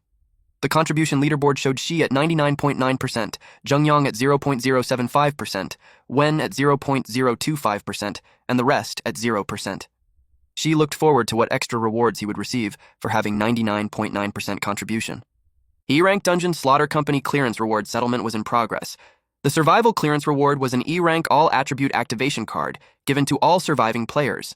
Everything obtained in the dungeon could be brought into the real world. The other players were glad they received rewards too. It was valuable, since surviving was not easy. Just like before, as long as one survived, they could obtain basic rewards. This kind of reward increased the chance of surviving the next dungeon. Xi knew that gaining powerful attributes could also lead people to commit evil acts in reality. In this life, he planned to establish the player management laws as soon as possible to control these sudden powers. To achieve this, he needed the support of those powerful figures in the real world. His ranking on the leaderboard would attract them to approach him. The World Player Contribution Leaderboard was released. Xi ranked first with 3,000 contribution points. Second place was Han Shunhai with 510. Third was Liu Yan with 490. And fourth was Yun Yan with 480. Since he led by a huge margin, he was confident that anyone could see he dominated this dangerous game. The cleared players received E-rank all-attribute activation cards. Their attributes increased to level 1 in strength, agility, stamina, and mana. Everyone felt energized as if their bodies became lighter. Wen was happy to receive one. His attributes were now strength level 1, agility level 4, stamina level 2, and mana level 1. Zheng Yang realized that higher attributes made him much stronger. Meanwhile, Xi was level 8. His strength was level 15, agility level 9, stamina level 9, and mana level 1. He also had the head chef's surprise buff with strength level 3 and the reward of courage with strength level 1.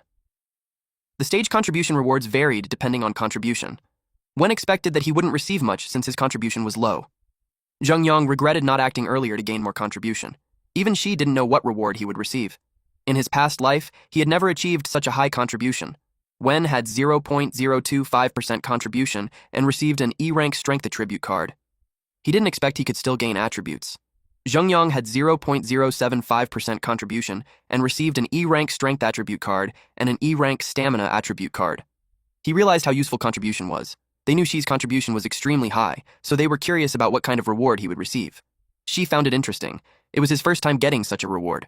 With 99.9% contribution, he received an E+ rank max all attribute card, which could directly raise all attributes to level 10.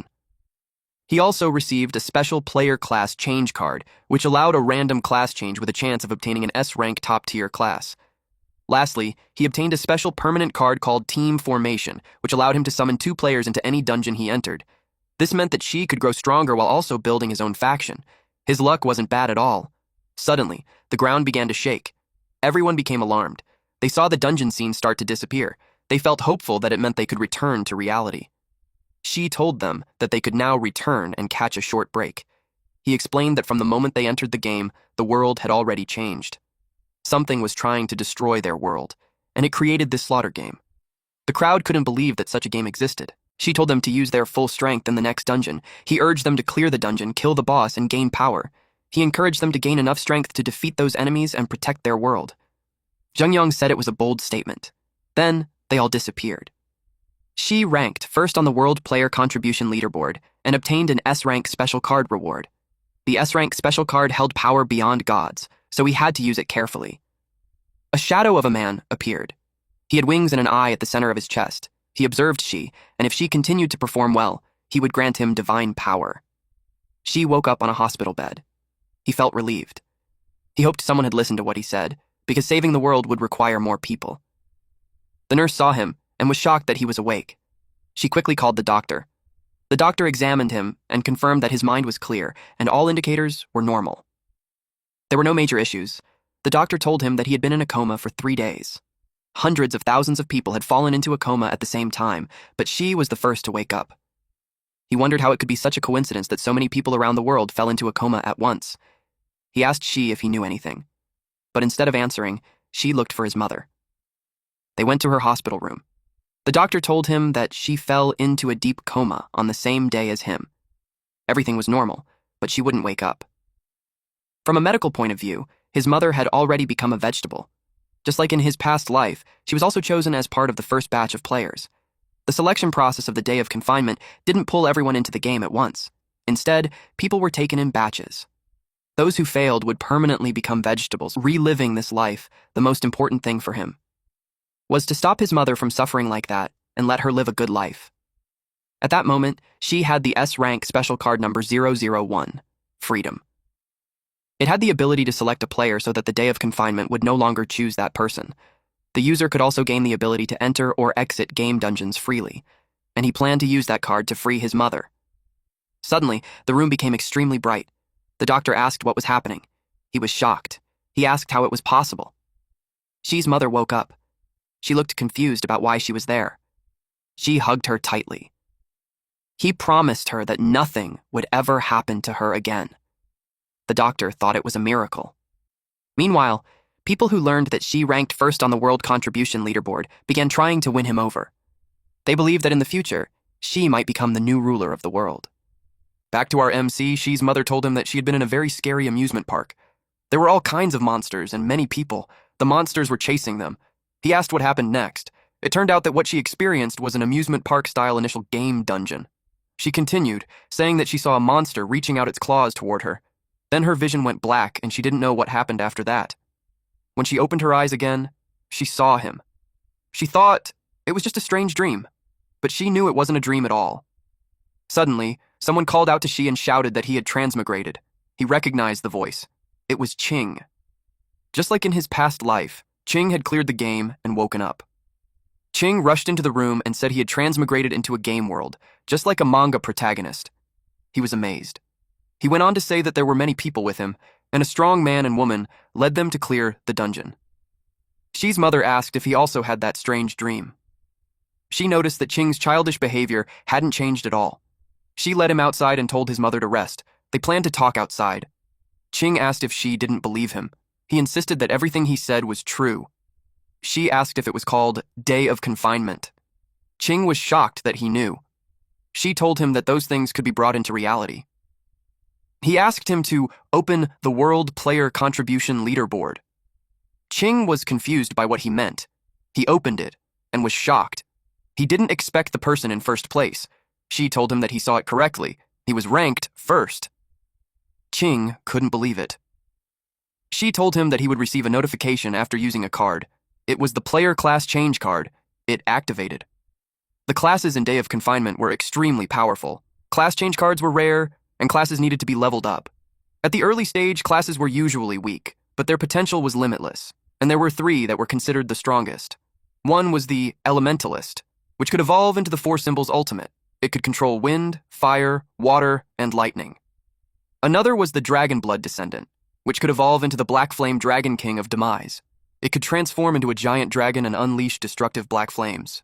The last one was the Seeker of Wisdom, which could evolve into the Sage of Time Crossing. It could control time and interfere with the timeline. This was the most powerful class and had never appeared before. Ji had only seen a few mentions of it in system messages in his past life. The class draw was random, so he was curious about what he would get. Then the words, Apprentice of All Phenomena, appeared on the screen. It was a class he had never heard of. In the status panel, he now had the class Apprentice of All Phenomena, but its grade was still unknown. His class talent was Resonance of Tools. It allowed him to perceive the logic flowing within all things. He could go beyond muscle memory and form a deep connection with tools, whether weapons or simple objects, reaching a state where his mind and technique moved as one. This class could also evolve. But to his surprise, it had 5 stages, while most classes only had 3. The difficulty of evolving it was far beyond anything he had ever seen. He became curious about what kind of power it would have at its final stage. Even as the former strongest player, he felt excited. Qing's jaw dropped when he saw the announcement that she had become the world's first class holder. He was completely stunned. She asked what he was trying to say. Qing suddenly clung to his leg and begged him to carry him. At that moment, the nurse walked in and asked if she had come at a bad time. She asked if something was wrong. He remembered that in his past life, the nurse came to collect payment at this exact moment, and it caused him a lot of trouble. The nurse explained that the hospitalization fees his mother paid earlier in the year had already been used up. On top of that, his treatment fees had been overdue for more than a month. Qing quickly offered his card, saying he still had a few thousand left. But she told him there was no need. He would find another way. In his past life, he earned money by making deals with powerful figures and working as their bodyguard. After all, a player's physical strength was far beyond that of normal people. This time he planned to carry the burden himself, the one his mother used to bear. He refused to be anyone's burden again. Just then, the nurse received a call. She answered it, and her expression changed instantly. She was shocked by what she heard. She told Shi that he didn't need to worry anymore. Someone had already paid a huge amount for his medical fees, enough to cover hundreds of years in the hospital. It even covered the patient with the buzz cut. Qing pointed at himself and asked if she meant him. He quickly denied having any mental illness and said he was just there to visit a friend. Before they could say more, they heard someone asking for Ward 226. A blonde man walked in. Behind him were a green-haired woman and a man in a striped suit. He asked if Luo Shi was there. Qing asked who they were. The blonde man asked if he was Shi's friend. The woman added that they had important matters to discuss with him. The man in the striped suit politely asked for help in contacting Shi. Shi smiled. He didn't expect them to arrive this quickly. These were the big shots who had also been pulled into the day of confinement. Qing asked why they were looking for Shi. From the way they dressed, he could tell they were big shots. He guessed that they came because Shi was now ranked number 1 in the world. But then he started thinking about money. He wondered how much 100 years of hospital fees would cost, and why they would even pay for him too when he wasn't even admitted. The nurse quietly told Shi that these people were the ones who paid the fees. Shi thanked her and said he already knew. She was shocked that he knew. Shi, then, told them that he was the person they were looking for. The blonde man noticed how calm he was, even under their pressure. It was just as expected from the world's number 1 player, but he didn't expect him to be this young. Shi already knew who they were. These were people who could shake both politics and business. The blonde man was Zhao Ming, the person in charge of a national group and a rising political figure. The man in the striped suit was Ding Yiyun, the CEO of a global tech group and someone closely tied to the military. The green-haired woman was Zheng Xilin, the leader of a massive international company controlling energy and resources across many countries. Ming said he had heard a lot about Shi. Yiyun said it was nice to meet him. Xilin assumed Shi didn't know them, so she offered to introduce them. But Shi said he already knew who they were, so they could skip that and get to the point. They were surprised. It only proved that Shi was no ordinary person, just as expected from the one ranked first in the world. Xilin found him even more interesting now. She suggested they move to a proper place they had prepared to talk, but Shi refused. He said there was no need to go that far. They could just talk in the doctor's office. They exchanged looks. Then they agreed and followed him. Xilin realized that Shi was not someone who would give up control easily. Meanwhile, Qing and the nurse stood there, completely stunned. Qing couldn't believe it. Just 10 minutes ago, Shi was just a patient who couldn't even pay his hospital bills. And now, these big shots were following him. Shi turned back and told Qing to bring the clearing strategy guide he gave him and come along. Qing was shocked that he was included. He wondered if he even qualified to join them. He asked if he really needed to bring the guide. Shi started to suspect something. Qing got nervous and admitted that he thought Shi was joking, so he threw it in the trash downstairs. Then he quickly ran off to get it back. Shi felt annoyed. Now he understood why Qing and his mother didn't get any benefits in the novice dungeon. He vowed to make that brat eat 2 of his punches. Shaylin asked about the clearing strategy guide he mentioned. She confirmed that it was the clearing strategy guide for all novice game dungeons in Day of Confinement. They asked how that was even possible when the game had just descended. They begged him not to joke about something like that. He answered that whether it was true or not, they would know once Ching picked it up. Outside the room, 4 guards stood watch. The doctor who owned the room had received a call from the director telling him to vacate the office. That made them wonder what kind of big shots were inside. Ming read through the notebook and realized it was actually real. It recorded the dungeon he experienced, including monster types, weaknesses, and even hidden rules, all clearly written. Shailin saw her own dungeon written in the notebook as well. It was the same for Yi Yun. Ching leaned close and whispered in Xi's ear, asking if everything in there was really true. Xi replied that if he had just listened earlier, he would already have a spot on the world leaderboard. Ching almost cried for missing such a huge chance. The 3 of them admitted that they originally wanted him to join their team, but now they realized his ability was far beyond anything they imagined. They simply weren't qualified to recruit him. Xi asked what they were trying to say. Shailin said he seemed like a prophet who could see everything. He agreed. It did feel that way. In his past life, survivors huddled together just to stay alive, writing detailed dungeon records on forums.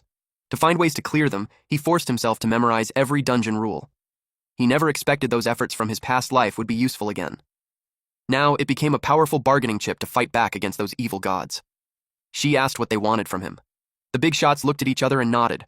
They bowed and politely asked him to become their consultant. They needed his help with the Day of Confinement game.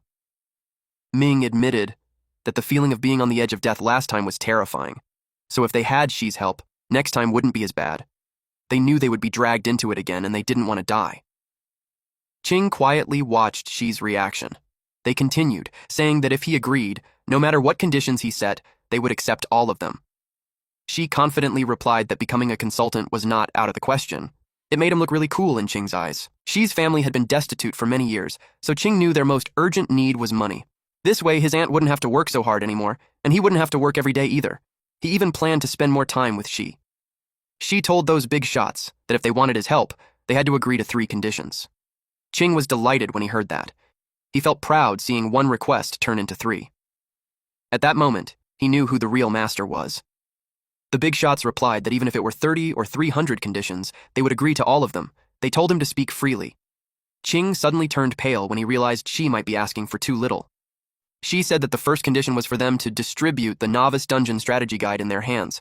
Whether through print or the internet, any method was fine. They couldn't believe he was willing to share such a life-saving treasure.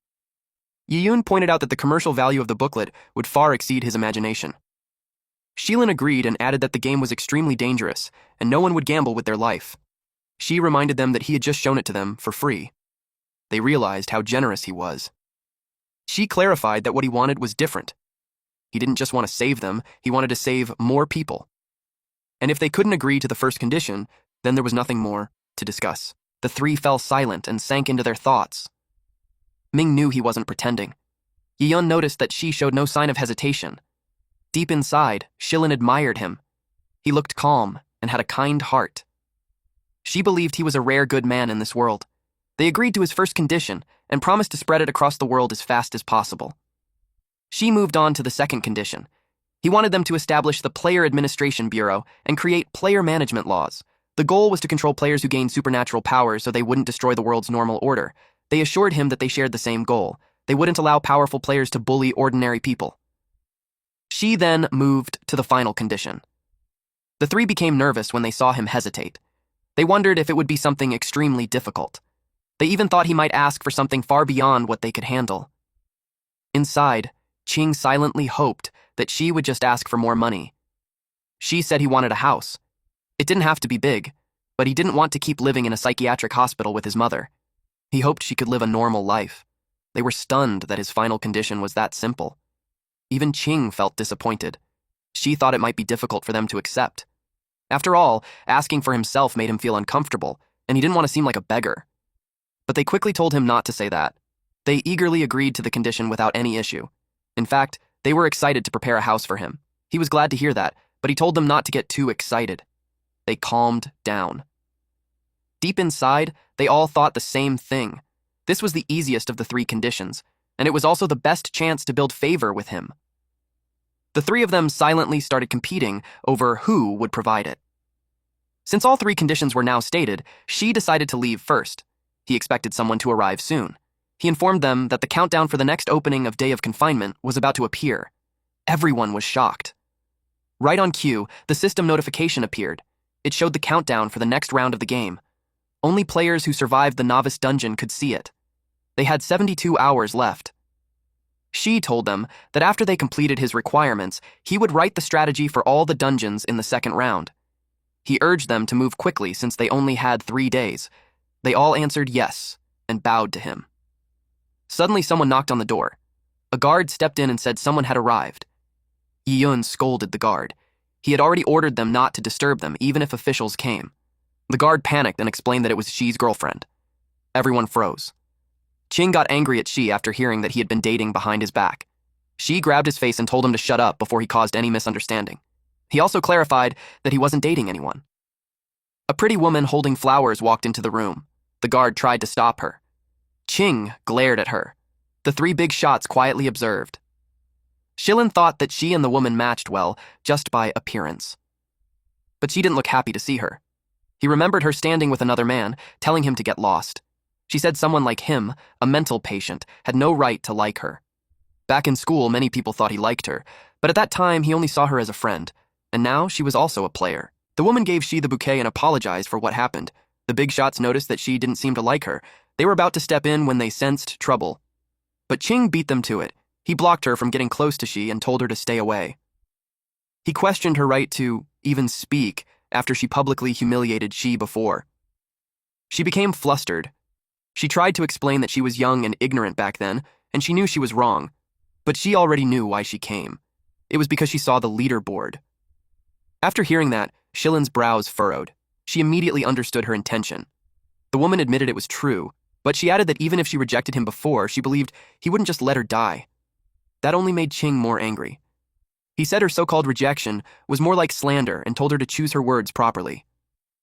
She tapped Qing's shoulder and told him to lower his voice since they were in a hospital. He said they should leave. Before walking out, Shi told her that he only ever saw her as a friend and never liked her. The woman insisted he was just being stubborn. She said that if he helped her, she would become his girlfriend.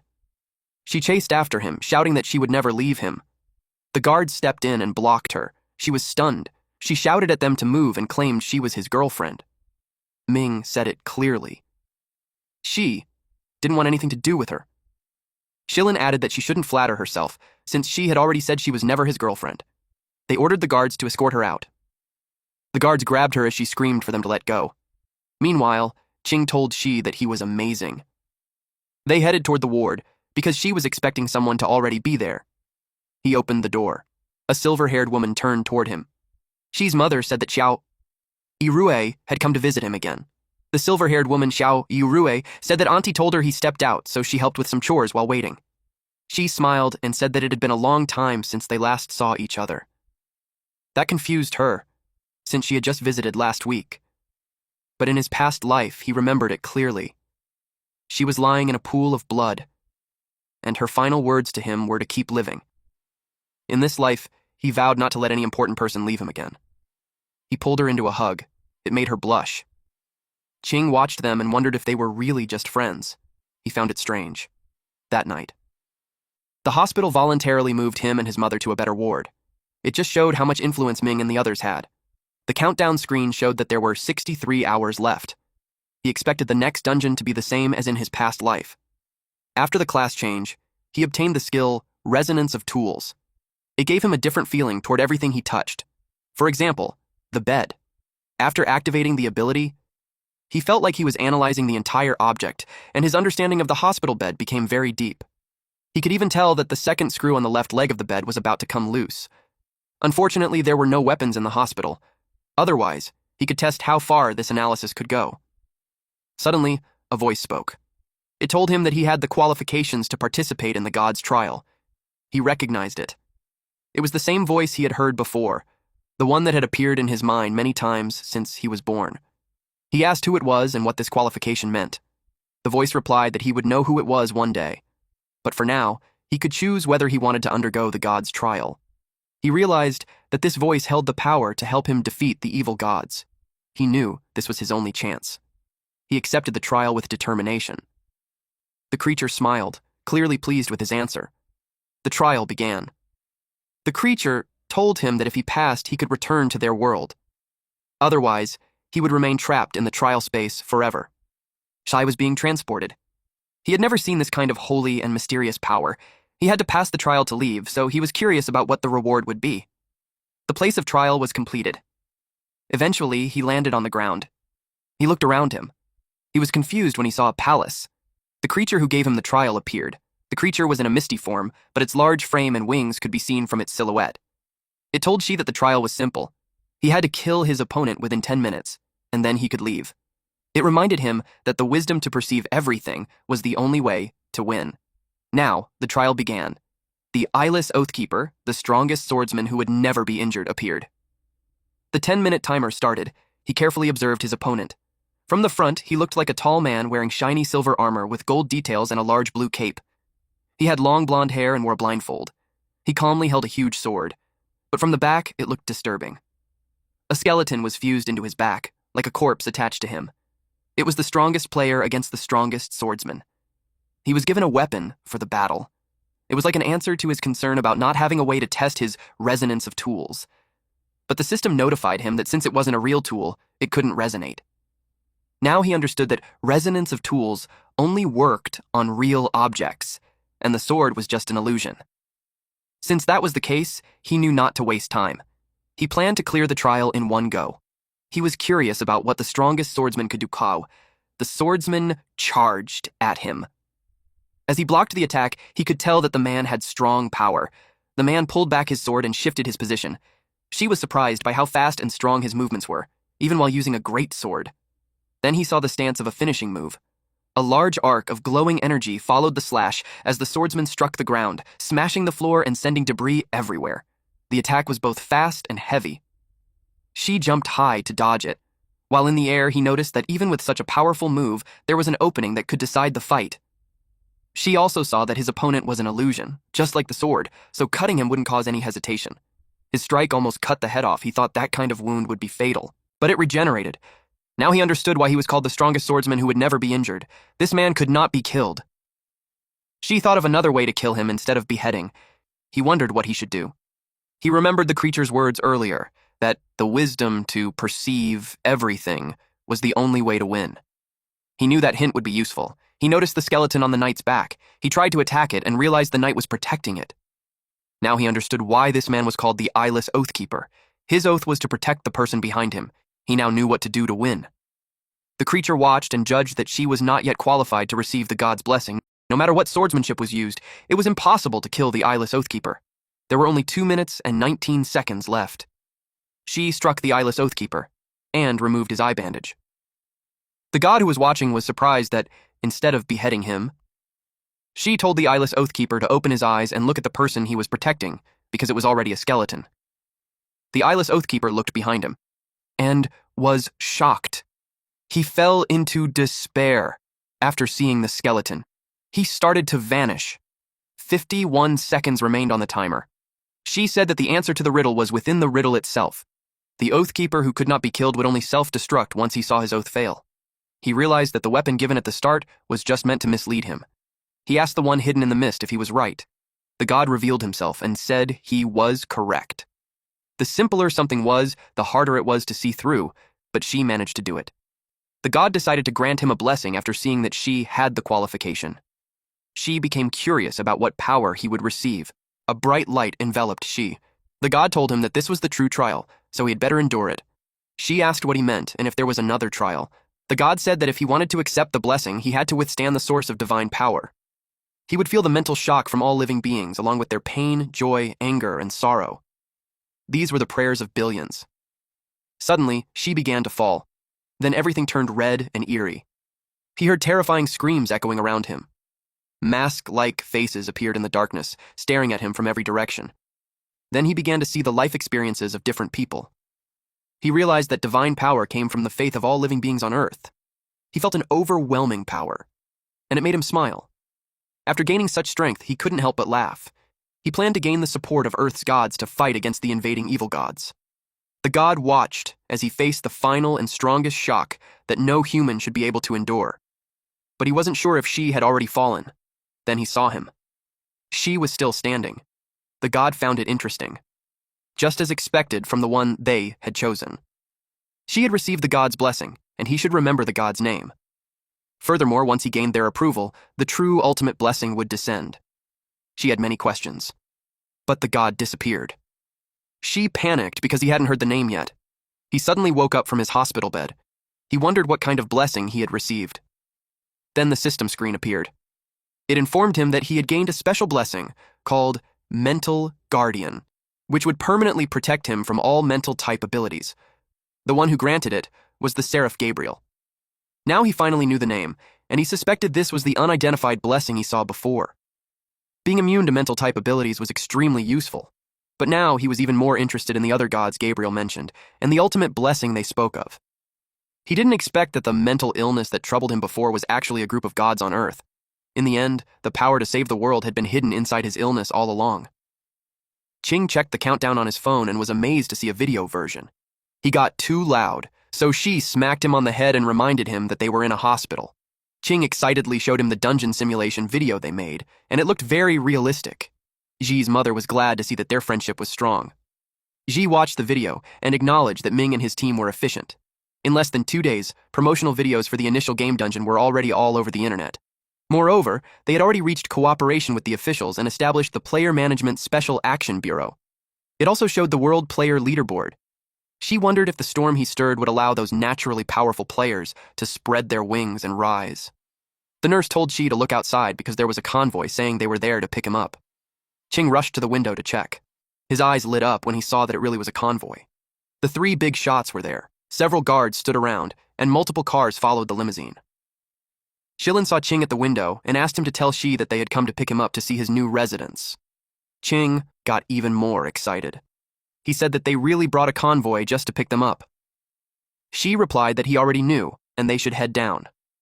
Deep inside, he wondered if rich people always like to make such a big scene.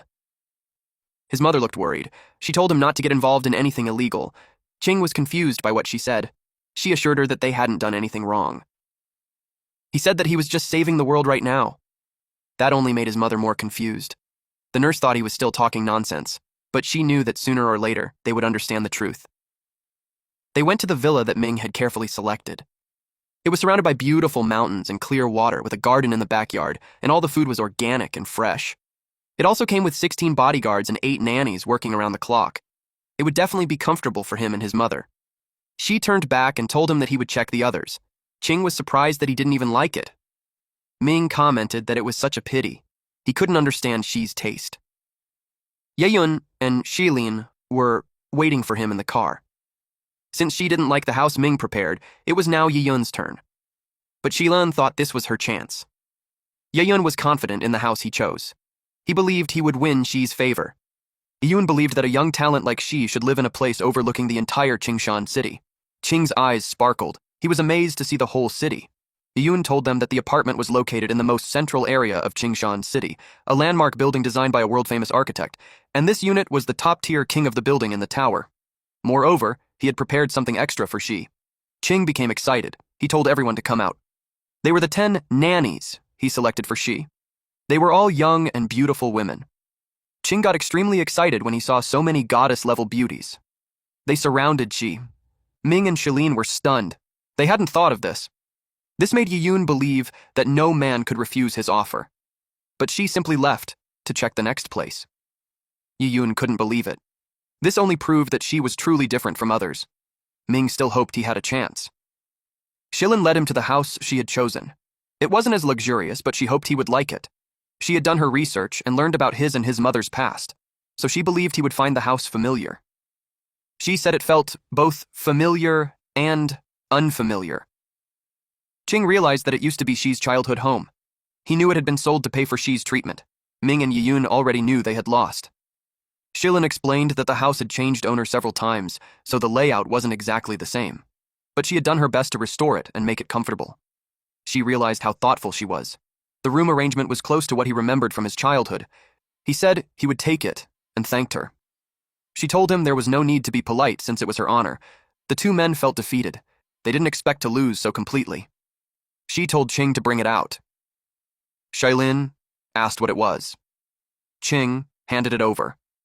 It was all the strategy guides for the second round dungeons that she had written over the past few days. Only players who cleared the novice dungeon would encounter them. She couldn't believe something so valuable was just tucked into his waistband like that. They asked if they could distribute it to everyone as well.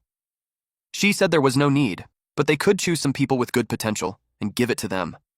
The game Day of Confinement required players to understand and grow stronger on their own, so for those who passed the novice dungeon by luck, even if they received it, they wouldn't go far.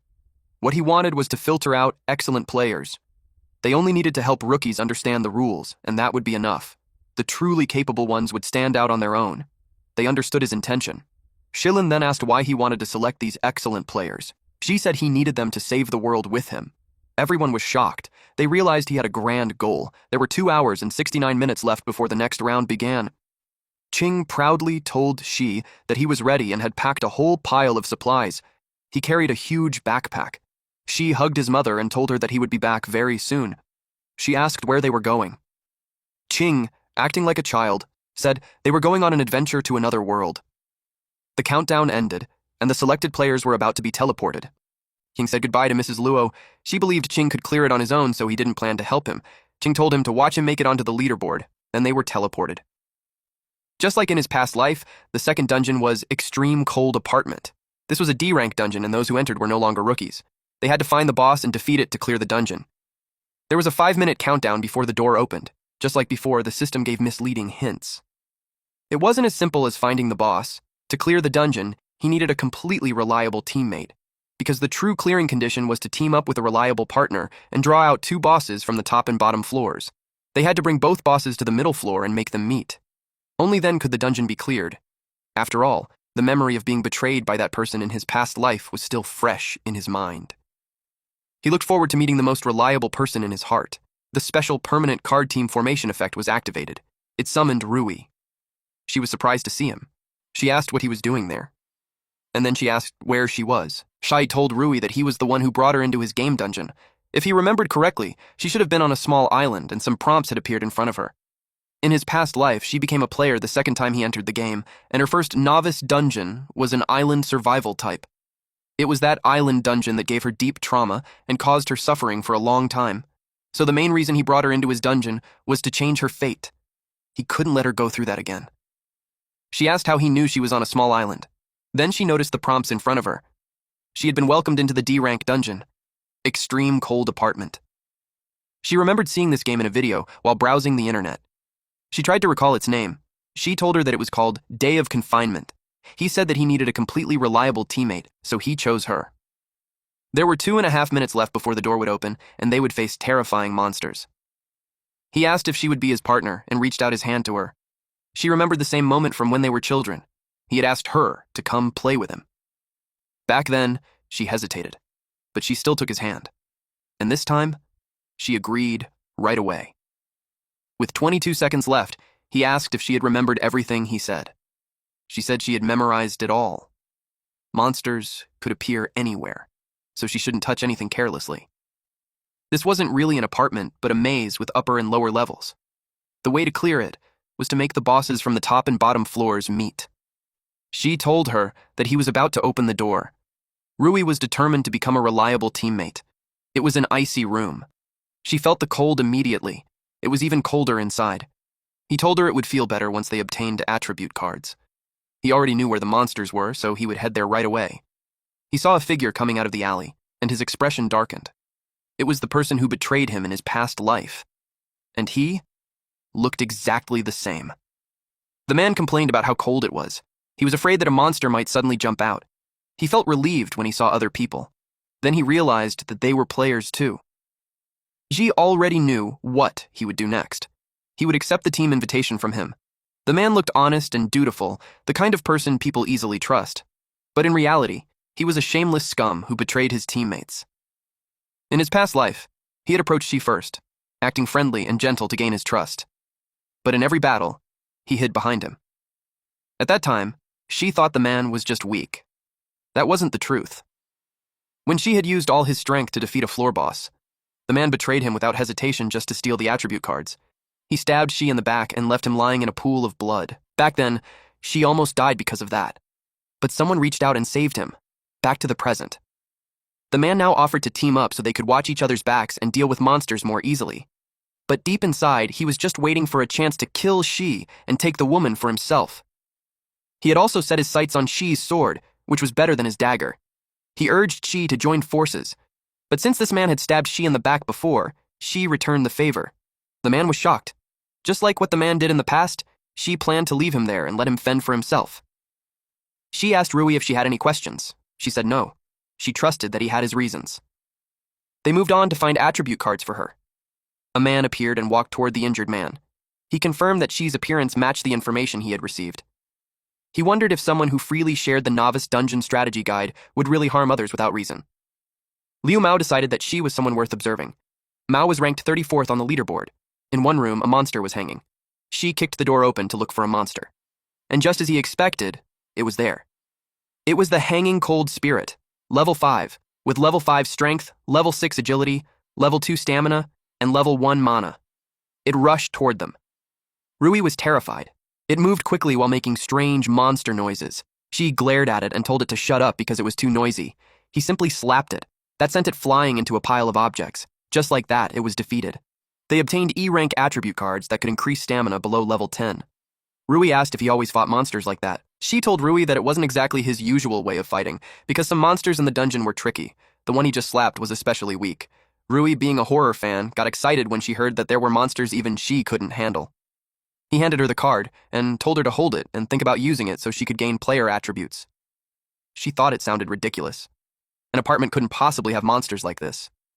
But when she used the card, it worked. Her stamina reached level 1. He praised her for learning it so quickly. They moved on to find the next one. After gaining attributes, she didn't feel as cold anymore. She asked him how he knew so much about the game. She wondered if it was because he liked playing it.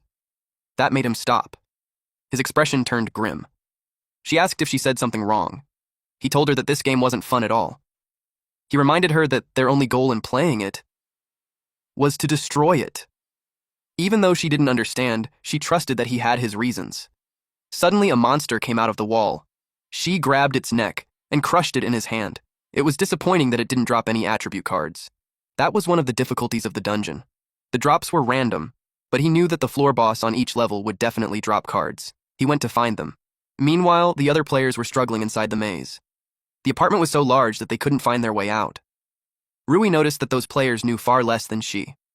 It made her admire how he could move through the maze without getting lost. While walking, she told her that the early danger of the extreme cold apartment wasn't that strong. The temperature dropped by 1 degree every 5 minutes. The starting temperature was 6 degrees. Only after 30 minutes would it fall below 0, but there was no limit to how low it could go. As time passed, even players with attributes wouldn't be able to endure it. If they couldn't find the floor boss of their lair, the door to the next floor would never open. The final result would be everyone freezing to death. That surprised her. He continued, saying that the higher or lower the floor, the faster the temperature dropped. But she still remembered where the floor boss of each layer was. Mao followed him and noticed that every move he made had a purpose. Unfortunately, the system gave him very few hints. He didn't know how to find the exit of the floor. It made him wonder if she had a method. This made him think that someone who could write so many novice dungeon strategy guides might really have a special ability. He hoped the world's #1 player wouldn't disappoint him. Deep inside the maze, the initial floor boss was in that area. Usually it hid itself well, so they needed to make noise to lure it out. But suddenly, someone appeared and recognized Shi. It was a punk. He asked if he was Luo Shi. Rui asked Shi if he knew him, but Shi didn't recognize the guy. They walked past him, which made the man shout at them not to look down on him. He said he was also on the leaderboard. Mao heard this and wondered what his rank was. Shi said he didn't remember him, because he only remembered the top 10 players. He asked what his rank was. The red-haired man got angry and told him not to be arrogant. He proudly said he was ranked 783, and after this dungeon, he would be #1. He introduced himself as Zhang Qi and said they could call him Qi Shao. Shi and Rui were not impressed. Mao even felt it wasn't worth reacting. Shi asked what this 783 wanted. Being called that made Qi Shao angry, so he demanded to be called by his name instead. He said he came to defeat Shi and take first place. He wanted everyone to believe that Shi only got first place by luck. Shi simply slapped him. and sent him to the ground. Then Shi told 783 to stay in the corner because he had things to do. Qi Shao pulled out his dagger and told his companions to draw their weapons too. They planned to take Shi's loot. Qi Shao said he would slap Shi 100 times. Shi knew they were just foolish, not truly evil. So he decided to teach them a lesson. He kicked open a door and picked up a wooden stick from inside. He planned to use only that to teach them properly. The situation favored Shi since he also needed to make a scene to attract the floor boss. At the same time, he could test his class skill. He used resonance of tools on the wooden stick. It activated successfully, and the system showed that the weapon rating was E, a useless trash item, with 99.9 resonance level. With repeated use, the resonance level would increase. He also gained a level 1 strength buff.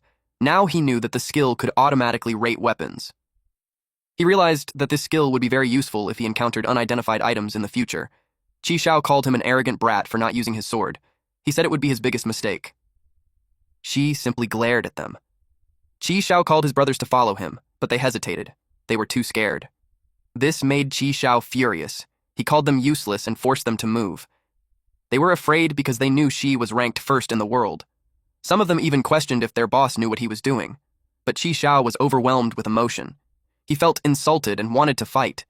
He attacked Shi without hesitation, not caring that he was facing the #1 player. He claimed it was just an empty title and that he would defeat him.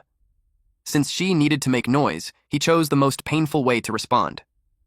Ji slapped him and said his actions were completely brainless.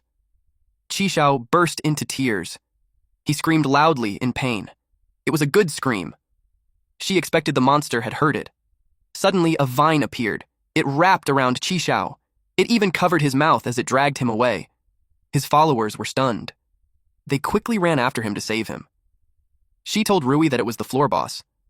Only by killing it could they open the path to the next floor. He told Rui to follow him, but she didn't need to rush. She was shocked by how fast he moved. She realized this was the effect of player attributes that she had mentioned. She imagined that if she gained more attributes, she could become like a superhero. She had always loved thriller and superhero movies. Mao watched from a distance and couldn't help but admire Shi. Now he understood that Shi had come here to hunt the floor boss. He began to think that if they could fight alongside him, their chances of clearing the dungeon would be very high. If he could become Shi's teammate, he would be willing to pay a price. Qi Shao's men shouted at the monster to release their boss. They were angry, and they kept yelling threats at it. One of them bravely jumped forward, but they were all struck in the chest one after another. This monster was a man-eating flower, level 8, an E+ rank floor boss. It had level 9 strength, level 7 agility, and level 5 stamina. Qi Shao saw its rows of sharp teeth and hoped someone would save him. He saw Shi approaching. He felt relieved since it was the world's #1 player, but he still wondered if Shi would help him after what he did. Shi rushed toward the monster. He swung his sword. The monster let out a loud cry of pain. Qi Shao felt relieved that Shi saved him, but at the same time he felt even worse than dying. Shi told him not to just lie there. He said that since he made it onto the leaderboard, he should win properly. And when he reached the top 10, Shi would fight him fairly. Qi Shao was stunned. He thanked Shi and promised that he would make it into the top 10. Just like in Shi's past life, once the floor boss was defeated, the path to the next level opened. But at the same time, there were two choices. He could go up and face the mutated apartment creatures, or go down and face the terrifying apartment dead entities. Rui finally caught up with him. The system gave Shi 4 minutes to decide. She saw the two options and asked which one he would choose. Qi Shao felt worried since both choices sounded scary for girls.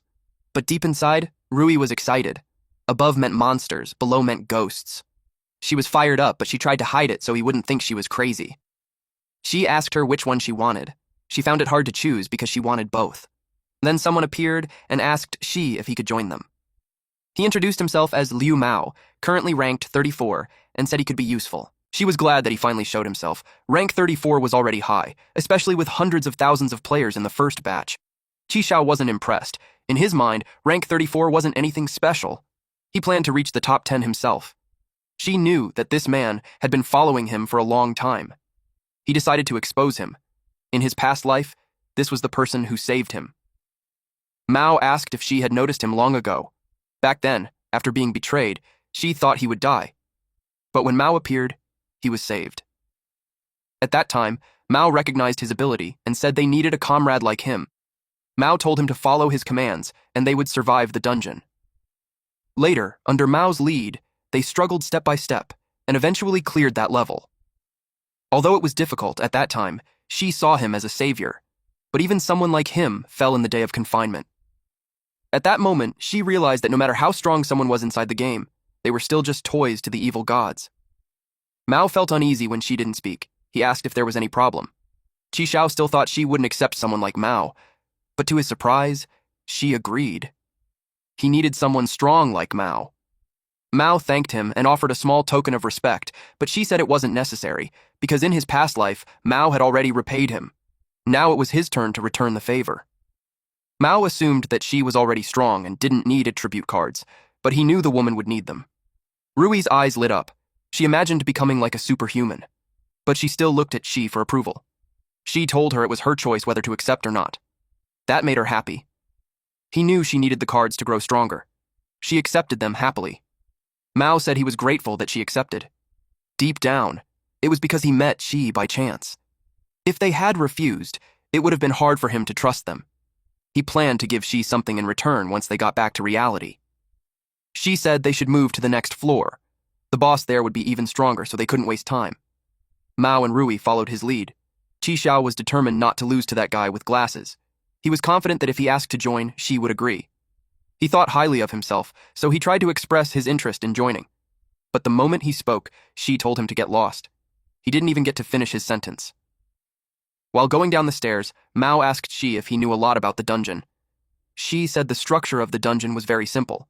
The place they started in was the 4th floor. The apartment had a total of 7 floors, so going up or down meant passing through 3 stages each. Since Qi understood the place so well, Mao asked if he knew the weakness of the final boss. Qi said that the 2 final bosses in the dungeon could not be killed by players. It was because making them meet was the only way to clear the dungeon. Mao was surprised. That meant they would have to split into 2 groups and go up and down separately to clear it. That was why Qi decided to deal with the bottom floor first.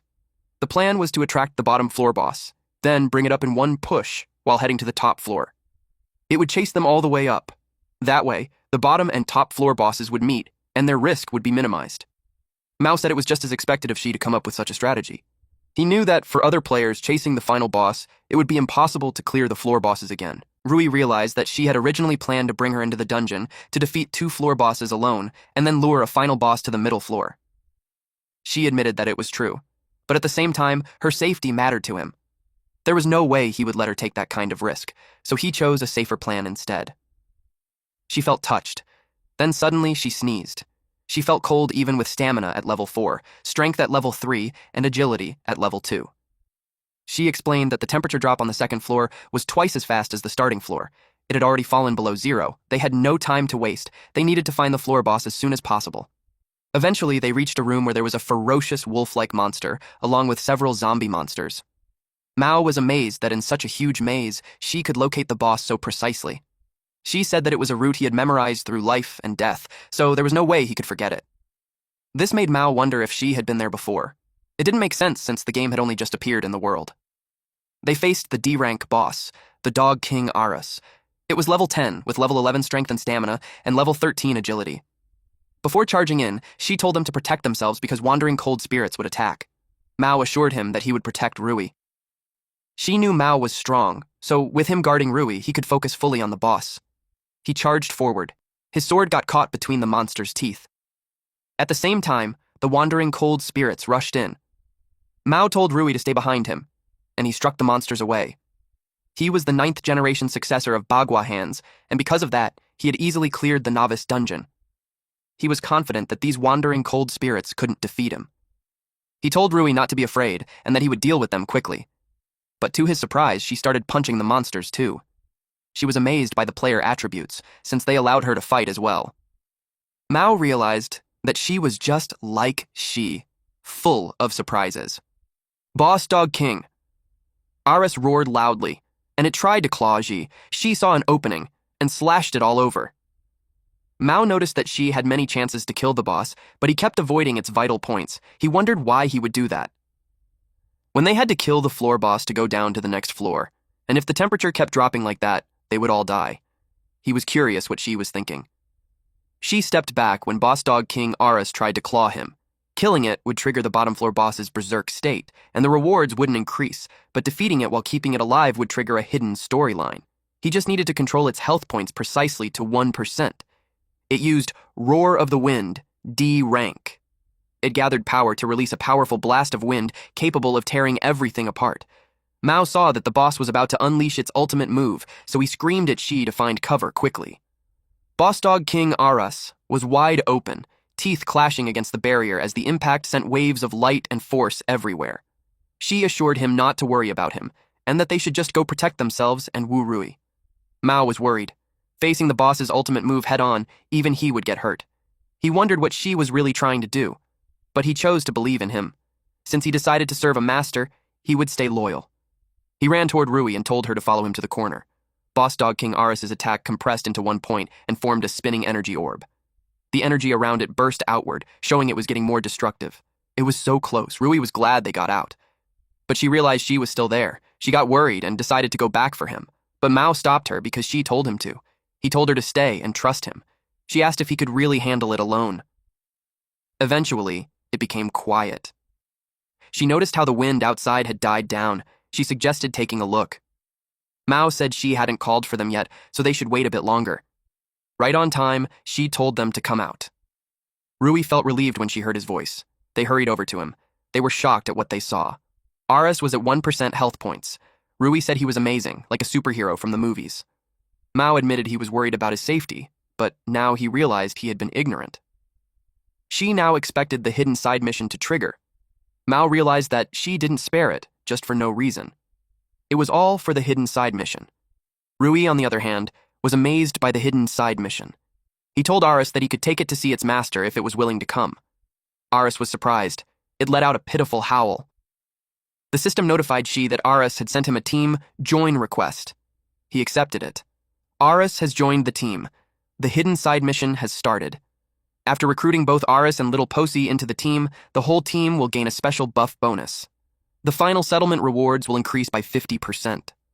The system notified him that he had defeated Aras and obtained a D-rank attribute card, plus 2 stamina and plus 2 strength, usable when the attribute value reaches level 15. He also received a D-rank item card, Storage King, which was upgradable. It could store 5 cubic meters of items, but it could not store living things. He was glad to receive the D-rank attribute cards because he could use them. His strength was at level 11, while agility, stamina, and mana were all at level 10. They obtained a permanent buff Mental Guardian, which made them immune to any mental type abilities. He used the card, raising his strength to level 13 and stamina to level 12. As for the storage item, he knew it would be useful for storing things in the future. A barking sound caught his attention. It looked like a small husky puppy. He asked Aras if that was its true form. Rui found it cute and patted its head. She couldn't believe it was the same boss from earlier. She replied that if she didn't believe it, he could make it change back. That instantly froze her. Just remembering its huge and terrifying form made her turn pale. But she was just joking. He told her that this was its real form now. She asked if all the bosses on that level came from those cute little creatures. Mao didn't notice it earlier, but if that was true, then the one who created the dungeon was seriously messed up. She told them they were right. He warned them that deeper inside, they would see more of the dark side of the game. Now, Rui understood why he said the only purpose of playing the game was to destroy it. A path formed ahead of them. Suddenly they heard an animal sound. It was a soft meow. Rui wondered if there was really a cat down there. Aras started barking aggressively. She knew that wasn't a cat, but the floor boss of the next level.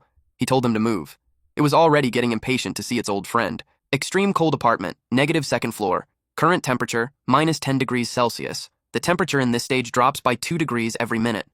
Some E-rank and D-rank cold spirits at level 9 roam around the area. Shi, Mao, and Rui watched them. Those monsters noticed them. Rui noticed that the number of monsters in this stage had increased. She said she was right. The closer they got to the final boss, the more monsters would appear, and the stronger they would become. The temperature kept dropping, and the monsters kept getting tougher and more numerous. The difficulty of this dungeon was far higher than a normal E-rank novice dungeon. The monsters charged at them. Shi looked calm. Mao moved first. He quickly stepped forward and pushed back the attacking monsters. Mao told Shi that he would handle these, while Shi rested and focused on the boss. Mao was level 8, with level 11 strength, level 4 stamina, level 9 agility, and level 1 mana. He had an exclusive buff called Family Heirloom Bagua Hands, which increased his strength and agility by 2 levels. She looked forward to players becoming stronger, just like Mao.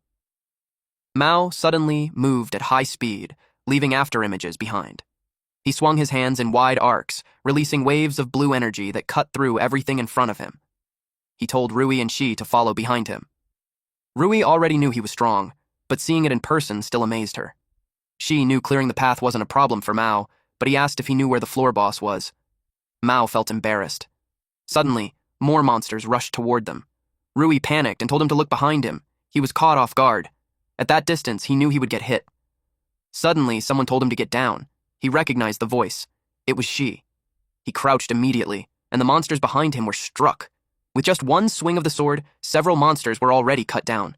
Rui said that even though she had seen it many times, it still felt unreal. Mao finally realized just how ridiculously strong Shi was. Shi told them it was time to move. He already knew where the boss was. When he opened the door to the room, 2 monsters were slammed backward. They saw the boss of this floor. It was the D-rank boss, Cat King Little Posy, level 11 with 100% health. Its strength was level 12, physique level 10, agility level 16, and it had a D-rank skill called Agility Hunter, which increased its agility by 3 levels. It let out a loud meow. Rui's eyes lit up when she saw the giant cat. She thought it was really cute. Mao couldn't believe it. The thing was massive, and she still called it cute. If she remembered correctly, the boss had extremely high agility because of its skill buff. Even his current self couldn't match it in speed. So to defeat it, they needed another method. He borrowed Aras for a moment. He wanted Aras to face its former partner. Its bark could apply a debuff. This was one of the hidden rules. He told them to deal with the cold spirit monsters as usual and leave the boss to him. Mao and Rui agreed. Although Rui wasn't very afraid of monsters, she still lacked real combat experience. She charged forward. Some monsters rushed at him. He kept moving. He told them not to get in his way. He cut them down, then he crouched. He gathered strength for a high jump. Aras was shocked by the sudden move. It made Boss Cat King Little Posy angry. Its attack had already begun, so she needed to stop it immediately. He threw Aras forward and told it to bark. Aras did exactly that. Boss Cat King Little Posy was affected. The current boss, Little Posy, sensed the voice of its companion Aras. Its fighting spirit dropped by 30%, agility dropped by 20%, and strength dropped by 20%. She saw his chance. He attacked, and landed a heavy blow. Little Posy's health dropped to 1%. Now the problem has been solved. It was time for the next step. He asked Little Posy if it wanted to go see its master with him and Aras. Little Posy stayed cautious. Aras barked again. Little Posy's expression softened. She received a notification. Little Posy had sent a team join request. He accepted it. The system notified him that he had recruited the negative second floor boss, Little Posy. He received rewards, D-rank attribute cards, 2 agility and 2 strength, usable when the attribute value is below level 15. He also received a D-rank item card called Incomplete Upgrade Core, which could upgrade weapons or items below D-rank, but only one ability. He was glad. He could finally upgrade one of the Blue Vein Sword's abilities. He used the attribute cards immediately. His strength rose to level 15, agility to level 12, stamina to level 12, and mana stayed at level 10. Little Posy joined the team, triggering the hidden mission. The whole team gained a special buff called Past Intimacy. It gave plus 20% defense, plus 20% strength, and plus 20% agility. There was also a 50% chance to awaken the bottom floor boss's past memories. The final settlement reward also increased by 50%. Rui was happy to see the special buff, and the extra 50% reward made it even better. A passage to the next floor appeared again. She invited them to move forward and face the final boss of the bottom floor head-on. This was the first boss that couldn't be killed the normal way. Rui felt the cold. The whole apartment was like an ice cave. Without cold-proof clothing, an ordinary person would suffer just by standing there. The Blue Vein Sword only had 1 skill for now, so she wondered what it would become after the upgrade. Upgrading a D-rank skill usually just boosts damage, but it was still better than nothing. He used the card. Light gathered around his weapon. Then the status of the Blue Vein Sword appeared. Its exclusive skill one was Sky-Splitting Slash. When the sword strikes, blood energy builds up in the blade. Once the blade nodes turn fully red, it can release a powerful sword chi that deals damage equal to the wielder's strength level. For every 10 levels the wielder gains, the sword will randomly obtain 1 new skill. This weapon is permanently bound to the user through soul imprint technology. She suddenly remembered that when he reached level 10, the blue vein sword had already unlocked a second skill slot. The incomplete upgrade core was successfully used. The blue vein sword had been upgraded. This raised Sky-Splitting Slash to stage 2. Now, when the sword gathers enough blood energy and releases sword chi, it still deals damage equal to the wielder's strength level, but when activated, it also increases the wielder's strength by 2 levels. He still had one skill to draw, so he decided to check it. The system began the draw for exclusive skill 2. Different colored cards appeared in front of him. This was just an illusion only he could see. Gray, green, blue, purple, gold, and red represented E, D, C, B, A, and S rank skills. He called for the second exclusive skill of the blue vein sword to appear. He chose the purple one. The draw was successful. He obtained a B+ rank skill, Surging Wind. When using this weapon, his agility increases by 5 levels. He was satisfied. A simple agility boost like this was extremely useful. Moving forward, they encountered more wandering cold spirits, now between level 10 and level 12, and the number of monsters on the bottom floor had increased. Rui was ready to fight as well. Mao and Rui both knew that if she made a move, those monsters would be wiped out instantly. At this point, they felt like they were just there to boost the head count. She told them he would leave the small fry to them since they also needed to level up. He advised them to use any attribute cards immediately if they got one. Then he headed straight for the boss. Rui asked if he was really going to face it alone. Mao noticed that she always fought the boss alone every time. She explained that his goal was just to lure it out. He told them to clear the cold spirits and raise their levels and attributes. They said he could count on them. After he left, Rui seemed to zone out for a moment. Mao got worried when a monster lunged at her, but she threw a punch and killed it instantly. She got fired up and taunted the monsters to come at her. After all, her fists had been trained for over a decade. Rui was level 6 with level 5 strength, level 3 stamina, and level 5 agility. She could feel how much stronger she had become. She had trained all this time to protect Qing. With one punch, she blasted 2 monsters away. Mao was stunned. He already knew her personality didn't match her appearance, but now he realized she only showed her real self when she wasn't around. A monster attacked him from behind, but with a single swing of his arm, its upper body was gone. He decided to get serious too. Several monsters rushed toward him. They looked vicious, with sharp teeth and glowing eyes. Meanwhile, in a pile of skeletons, there stood the D-rank bottom floor final boss, the extreme cold yin woman at level 15, with full health. She had level 7 strength, level 18 stamina, level 12 agility, and level 16 mana. She possessed a D+ rank skill called Extreme Cold Ice Spike, which could release up to 6 ice spikes at once to attack her enemies. Her eyes were hollow. She stepped forward. Her long hair flowed behind her. Her dark, empty eyes and horn-like spikes made her look like a ghostly giant. Her massive figure loomed over everything, making the air feel even colder and more eerie. She chuckled when she saw a human approach. She knew that the cries of the 2 companions with him had a 50% chance to awaken her memories from when she was still alive. Even though the system didn't say it directly, he knew he only had one shot. She liked humans. Their blood was sweet. She attacked him. She quickly brought out the 2 companions and made them cry out. It made her pause, but the memory awakening failed. She chuckled and threw a punch. The 2 companions were stunned. She told them it wasn't their fault. He hadn't really expected it to work anyway. She chased after him, hungry for blood. She kept stalling for time, so Rui and Mao could grow stronger.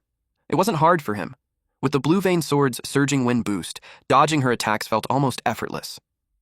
Eventually, Rui and Mao cleared all the cold spirits in the area. By now, Mao had reached level 11, with level 14 strength, level 8 stamina, level 11 agility, and level 3 mana. His exclusive buff, Family Heirloom Ultimate Art Bagua Hands, increased his strength and agility by 2 levels. Rui also noticed how much stronger those monsters had made them. She had reached level 9, with level 9 strength, level 7 stamina, level 10 agility, and level 1 mana. Suddenly, they heard a loud, heavy sound, like a hammer smashing the ground over and over, and it was getting closer. Rui wondered if she had already attracted the final boss. She quickly fixed herself up, knowing she would be back soon. Mao confirmed it. She really did act differently when she was around. Soon, she came into view. She felt relieved seeing him, but right behind him was the boss. They were shocked by how huge the monster was. She told them to retreat. They needed to head back the way they came and move toward the top floor. The final boss prepared its ice spikes. The 3 of them ran. Mao asked Shi if he should switch in and take the boss's hits so she could rest. She said there was no need. The target was already locked on him. Until she killed him, she wouldn't switch targets. Extreme Cold Yin Woman has locked onto player Shi. She launched an ice spike to claim his blood. Shi dodged it with ease. Mao said only Shi could stay calm while being hunted by something like that. Rui agreed. Only Shi could say terrifying things so casually. Some monsters blocked their path. Before the final boss dies, mobs in the dungeon will keep respawning, but Mao and Rui handled them. They cut them down easily. She noticed how much they had improved. On Basement 1, many players were still struggling. One player threw a solid punch. It was Qi Xiao. His followers praised him loudly. Then suddenly the ground began to shake. They saw Shi and the others rushing toward them. Qi Xiao recognized them. One of his followers was confused. Why were they running back when the final boss should be below? Then they saw it. The Extreme Cold Yin Woman was chasing them, and she was still at full health. They froze. The shaking wasn't an earthquake. It was her. Mao shouted at them to move or they would die. But Qi Xiao looked down on the boss. He didn't plan to run. Shi ran past him. Then, the monster stepped on him and kept chasing Shi. His followers told him to snap out of it, but he looked completely broken, like his soul had left his body. She explained that once the boss locks onto a target, it won't actively attack others. So even if they didn't move, they would still be safe. Mao admitted he had overthought it. They kept running. They passed through the middle floors. If they went higher, they would face the mutated apartment creatures. Rui asked if the bosses above had hidden rules like Little Posy and the others. She said no. Unlike the lower floors, the bosses on the upper floors were all things that the top floor final boss hated the most.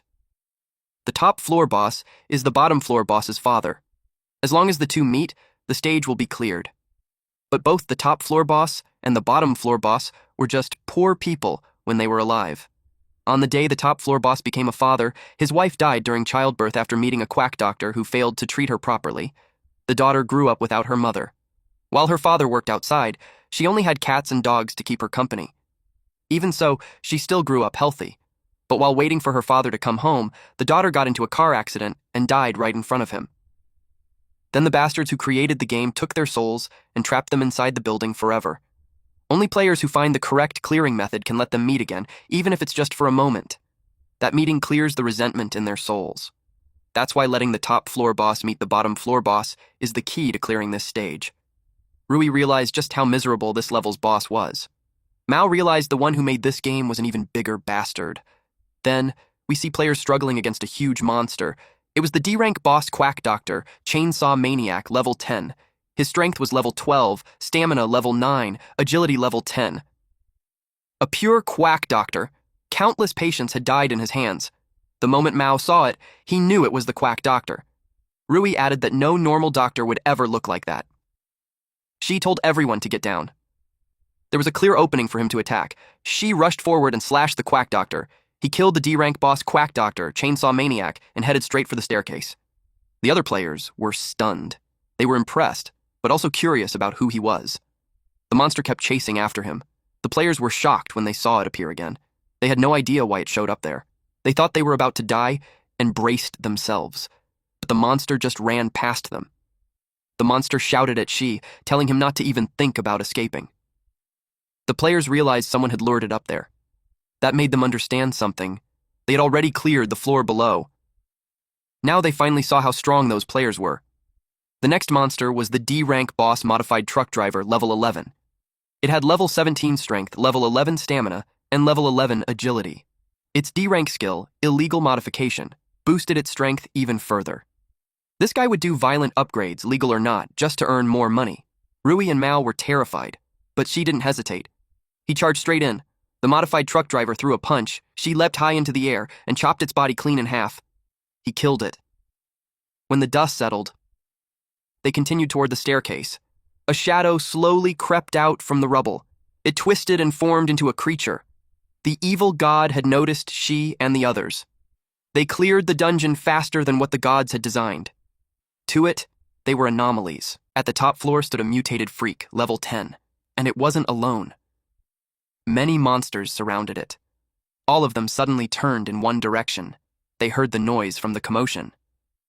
She told the two of them to rush forward because the door ahead led to the top floor boss. The monster let out a loud roar. She told them to keep moving and leave everything else to him.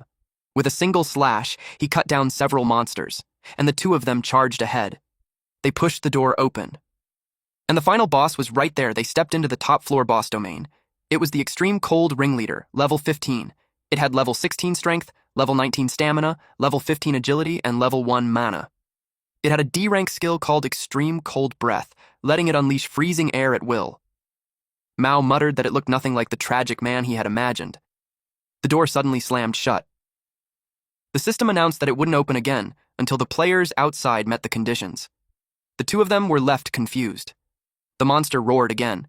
Rui realized they had to survive on their own until she opened the door. Mao knew that meant fighting to the death. A mission was triggered. She had to kill all mutated freaks on the floor within 5 minutes. Otherwise, the door to the boss room would stay shut. This was a late-game rule, but somehow it appeared in the second dungeon. Something else felt off. She noticed something watching him. In his past life, that never existed. He wondered if it was the evil gods, observing everything. Because of his rebirth, Day of Confinement had already started to change. Even with all his memories, he knew he had to stay careful. He needed to kill every monster, and fast, 5 minutes. That was all he had. But for trash like this, it was more than enough. He moved. Every step was clean. Every strike was precise. And with each slash, another monster fell. Some monsters started avoiding him. She noticed how they ran away. Their behavior had clearly changed. A huge hand suddenly reached out toward him. He blocked it with his sword. It was the Extreme Cold Yin woman. Now, he understood. The real difficulty came from her. She was there to stop him. The monster stared at him, craving fresh blood. She read her next move. Ice crystals burst out from the ground. He could have been trapped, but there was no blood. She had already slipped behind her, and unleashed Sky-Splitting Slash, Stage 2. Power surged from his blade, and the strike cut her clean in half. She seemed almost amused that he got behind her. She landed safely on the ground. He knew he couldn't kill her, but disabling her was enough. Now he could focus on wiping out the other monsters and opening the door. There were 4 minutes and 15 seconds left, and the boss that Rui and Mao were facing couldn't even be killed. It was even stronger than the Yin woman. He just hoped they could hold on until he got there.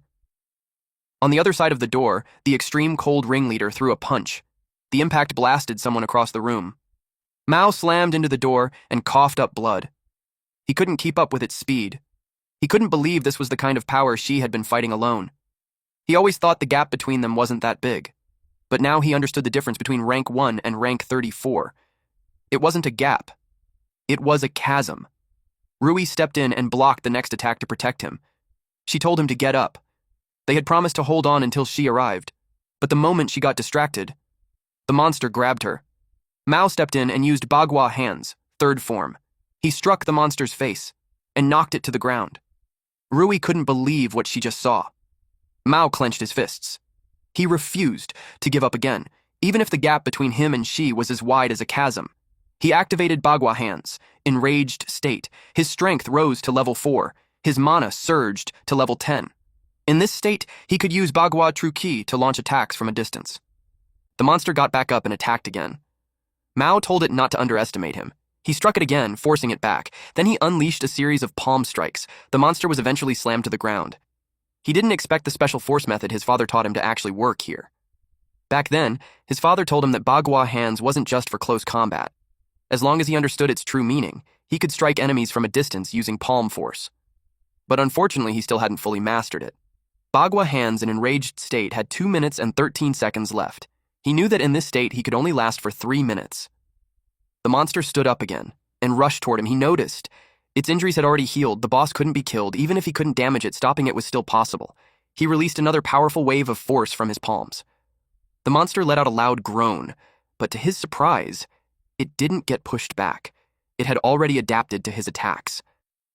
In the next moment, the monster grabbed his head. It was bad. He had forgotten just how fast it was. At this point, there was only one option left. Fight to the death. He threw out one last powerful palm strike. But the monster didn't move at all. His stamina was completely drained. His enraged state ended early.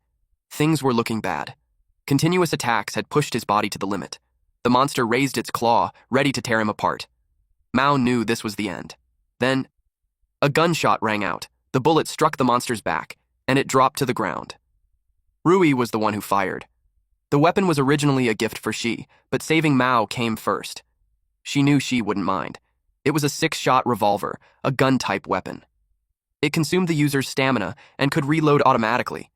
It was rank E, and had the skill Precision, boosting strength by 3 levels and accuracy by 30%. Mao was stunned. He wondered if it came from a monster drop. He hadn't even noticed when Rui got it. The monster got back up and charged at Rui. She fired again, determined to hold on until Shi arrived. The monster raised its arms and blocked the shots. Mao told her not to fight head-on and to keep moving. The boss could adapt to any damage it received. In other words, it couldn't be killed. Rui was shocked hearing that. Then the monster grabbed her. She gritted her teeth and kept firing, trying to force it back, but it threw her away. She slammed into the wall. Mao rushed over to her. He said the monster was too strong, they couldn't beat it. The monster opened its mouth, preparing to unleash extreme cold breath. They both knew. This was the end. Rui felt a wave of regret. Mao asked if she had any regrets in life. The freezing breath was about to swallow them whole. She said she regretted not dying together with Shi. Then, suddenly, the door burst open. The freezing breath exploded across the room. They froze in shock. Shi had arrived. He told them something unexpected had happened. Rui thought she would never see him again. Mao said Shi had saved his life once more. Shi realized that if he had been even a second later, they would have died. He told them it was over. The clearing conditions had been met. The cold yin woman still craved blood. But then the two monsters looked at each other, confused. The system announced that the hidden clearing condition had been fulfilled. It was a meeting that should never have been possible. The two recognized each other. The level clear storyline activated. Their forms began to change back to normal. The child called out to her father. The father called out to his daughter. They embraced. And just like that, the ending was reached. Their tragic memories flooded into the players' minds as the stage was cleared. Rui realized that just as she said, they were a tragic father and daughter pair. Mao burned with anger at the one pulling the strings behind everything. She felt something was off. He wondered if things would really go smoothly. The clearing steps were exactly the same as in his memory. But instead, it triggered a mission. The evil god complained that it happened too fast and wasn't satisfying at all. Then something appeared right in front of them. Rui asked what it was. It was a boss-level triggered mission. The god's scout had descended. Its purpose was to reset everything and make the gods satisfied. The god's scout told them they did not understand God's grace. It said their job was to make God happy and satisfied. It declared that the true grand performance had begun. It unleashed chains that struck everyone. The father and daughter turned back into monsters. The two of them groaned in pain. Rui and Mao couldn't believe they had turned back. Aris and little Posy ran toward them like they were worried. Rui tried to stop them, but the god's scout targeted them. Mao realized it wanted to turn them into monsters, and they couldn't let that happen. She moved in a flash and deflected the attack. Rui grew worried for him. The god's scout decided it was him who kept interfering with the performance. She had noticed this eye earlier. And he could tell it was different from the other monsters. There was no level prompt, no health bar, and it wasn't even hostile. In his past life, he had never seen anything like it. The god's scout decided to kill that anomaly. The cold yin woman and the cold ringleader charged at him. She threw Aris and little Posy toward Mao and Shui. He prepared to draw his sword. He unleashed a powerful slash and struck both monsters at the same time. He knew they wouldn't die, so he chose to cut them at the waist first to buy some time. The cold ringleader's health dropped to 82%, and the yin woman's to 79%. He was shocked to see their health actually going down. Another mission was triggered, entering Phase 2 of the extreme cold apartment boss battle. The objective was to behead the boss and extinguish their souls. This time, killing them would allow them to leave this place. Mao asked what that meant. The god scout answered that it meant exactly what it said. It wanted them to kill the monsters and erase their souls completely. After all, they were humans who had offered their souls to God. So the god scout assumed it wouldn't burden them mentally. It asked the anomaly player if that was correct. She grew annoyed at this thing. Rui called the god scout a bastard. Mao wasn't pleased either since those monsters were once human and had tragic fates, but the god scout pointed out that everything was for God's enjoyment. God was above the sky, watching them. It declared that failing to deliver a proper performance was blasphemy.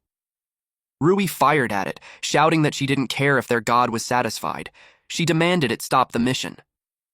The God Scout caught the bullet between two fingers and said her power wasn't enough to hurt it. Mao couldn't believe it caught a bullet with its bare hands. He also noticed it had no level prompt, so he wondered what level it even was. She was also surprised that it reached out and caught the bullet so easily. The two monsters charged at him. She stepped back to dodge their attack. He couldn't draw his sword because killing them now would mean cutting down their true souls. They were bosses now, but he felt they had done nothing wrong. They were just trying to pay the price to keep a small moment of happiness. Something dropped to the ground, and it shocked him. The cold ringleader was crying. He couldn't believe it. Then he heard their souls begging him to kill them and set them free. He listened to their voices. The daughter said they didn't want to keep living like this. So they begged him to end their pain. They couldn't control their bodies and attacked him. They kept begging him to free them. They didn't want to live like this, hurting others just to survive. They continued to beg. The God Scout watched their suffering and declared that this was exactly the performance God wanted. It said God loved turning beauty into pain and hope into despair. Nothing brought God more joy than this kind of cruelty. She promised to help them. He moved fast, but before helping them, he wanted to take down the bastard playing with them first, and punish it right in front of their eyes. The God Scout was caught off guard. It reminded him that it was God Scout, but she didn't care. He knew it wasn't immortal. Then he slashed it. The God Scout couldn't believe it. She said that one day he would cut down their god too, but for now he would send this scout to hell and make it wait. The God Scout cried out for help from God. It was swallowed by an explosion. The God Scout was furious that a mere human dared to kill him. It exploded. Rui was glad she had taken care of it. But he noticed something else. Another creature appeared, angered that its subordinate had been killed by a toy like she. Rui and Mao were stunned. The silhouette had long hair, a single eye, and long horns like a carabao. Behind its shadow was a massive demonic face with glowing red eyes and a twisted grin full of sharp teeth. They were horrified. Rui asked where it came from. Mao felt such pressure that he could barely breathe. She asked if it planned to fight them too. The creature said that by God's rules, it could not attack him in this dungeon. But it warned that one day, it would take his head. The next time they met, it would make him perform for God. Until then, it told him to live well until he was worthy of meeting it. Then it left. Rui and Mao finally relaxed, their knees going weak. Rui said she almost suffocated, and Mao agreed that the creature was terrifying. She realized that in this life, the evil god's interference had already progressed further. He could feel that the creature carried the power of the evil gods. He suspected it might be the spokesperson they were searching for. It made him think that the evil god had already noticed something. But no matter what happened, he would keep moving toward the ending, where he killed them all. The father and daughter stopped moving. She looked at them. They thanked him for getting angry on their behalf. They asked him to send them off. He agreed and gripped his sword tightly. He prepared himself. He planned to end it with the least pain possible. He moved smoothly and cut off their heads at the same time. Their souls rose from their bodies. They thanked him, because now they were finally free. He said goodbye and wished them luck in their next life. Rui and Mao were stunned that it was finally over. They could tell it was the best ending for them. Little Posey and Aris began to glow brightly. Then they floated into the air. They gave one last meow and woof. Mao and Rui wished them happiness in their next life and said goodbye. With that, the extreme cold apartment dungeon was cleared. The dungeon was completely over. The environment began to collapse. The survival reward was a D-rank attribute activation card, given to all surviving players. Everything they obtained in the dungeon could be taken back to the real world. The place was freezing cold. Some players were trembling on the ground. In this cold, they couldn't even fight monsters and thought they would freeze to death. A monster roared loudly. Chi Xiao and his group were being chased by it. They ran as fast as they could. One of his men said that if this kept going, they would freeze to death. Another wondered how the world's #1 player could handle this so easily. Chi Xiao slipped and fell. His underlings panicked. The monster was almost on him. He knew he was doomed. He wouldn't even get the chance to become #1. Luckily, at that moment, the D-rank dungeon was cleared. A final gust of wind swept through the area. He felt relieved. The other players cheered. They were no longer freezing to death, and they all received activation cards again. They wondered what kind of monster had cleared the dungeon. The contribution leaderboard appeared. She had 82.3%, Mao had 10.6%, Rui had 7%, and the rest of the players only had 0.1%. The players felt the second and third place made sense, but the first place was unbelievable. The system then notified them that they had gained attributes in strength, agility, stamina, and mana, all at level 3. Rui was glad since it was a huge improvement. Mao realized that D-rank dungeon rewards were much better than novice dungeons. Rui's strength reached level 15, her agility level 13, and her mana level 4. She also had a 6-shot revolver with the skill Precision, which boosted strength by 3 levels and accuracy by 30%. Meanwhile, Mao had level 17 strength, level 14 agility, level 11 stamina, and level 6 mana. He also had an exclusive buff from his family heirloom, the Bagua Hands, which added +2 levels to both strength and agility. These were only the rewards for surviving players, and there were still extra rewards to come. Since Rui had 7% contribution, she received an attribute card called Mage's Blessing, which increased her mana by 5 levels, along with Elf's Grace at level 3. Her world player contribution points reached 350. She complained that the reward wasn't useful for her. As for Mao, he received a weapon card called Grandmaster of Martial Arts Damaged Gloves at E rank, along with an attribute card called Martial Artist's Leg Practice, which increased agility by 3. His world player contribution points also reached 350. He equipped it and learned the weapon skill Grandmaster's Remnant Might, which gave a 3% chance to deal double damage in close combat. He didn't expect such an effect. If it triggered at the right moment, it could decide the outcome of a fight. Rui asked Shi what reward he received. He replied that it was just some points and a fragment card. He didn't tell them it was actually a fragment of an S-rank card. Shi had 82.3% contribution, and the reward he received was an S-rank card fragment. His world player contribution points reached 4,115. Rui couldn't believe that was all he got despite such a high contribution. Mao also found it strange and wondered what the system based its judgment on. She admitted it looked like a trash reward, but in reality, it made sense. In the entire Day of Confinement game, there were only 15 S-rank cards. Each one held overwhelming power and was extremely hard to obtain. To obtain freedom, one had to become world number 1 during the novice dungeon. And for time reversal, in his past life, he had paid a terrible price. So getting a fragment of an S-rank card this early was already very lucky. He received an S-rank card fragment with unknown details. He needed 4 pieces to combine it into a complete S-rank card. Even though Day of Confinement was created by evil gods, its rules were fair. Winners were rewarded, and losers died. Whether players, the gods, or their followers, it was all the same. For now, he could only store it, but it still brought him one step closer to destroying those evil gods. The world player contribution leaderboard was updated. She ranked first with 7,615 points. Han Sunhai followed with 1,310.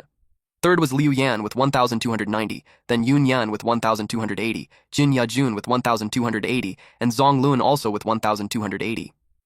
Rui was happy to make the list. She ranked with 634 points after gaining 350. Mao noticed how close the rankings were with many tied scores. He was in 31st place with 740 points.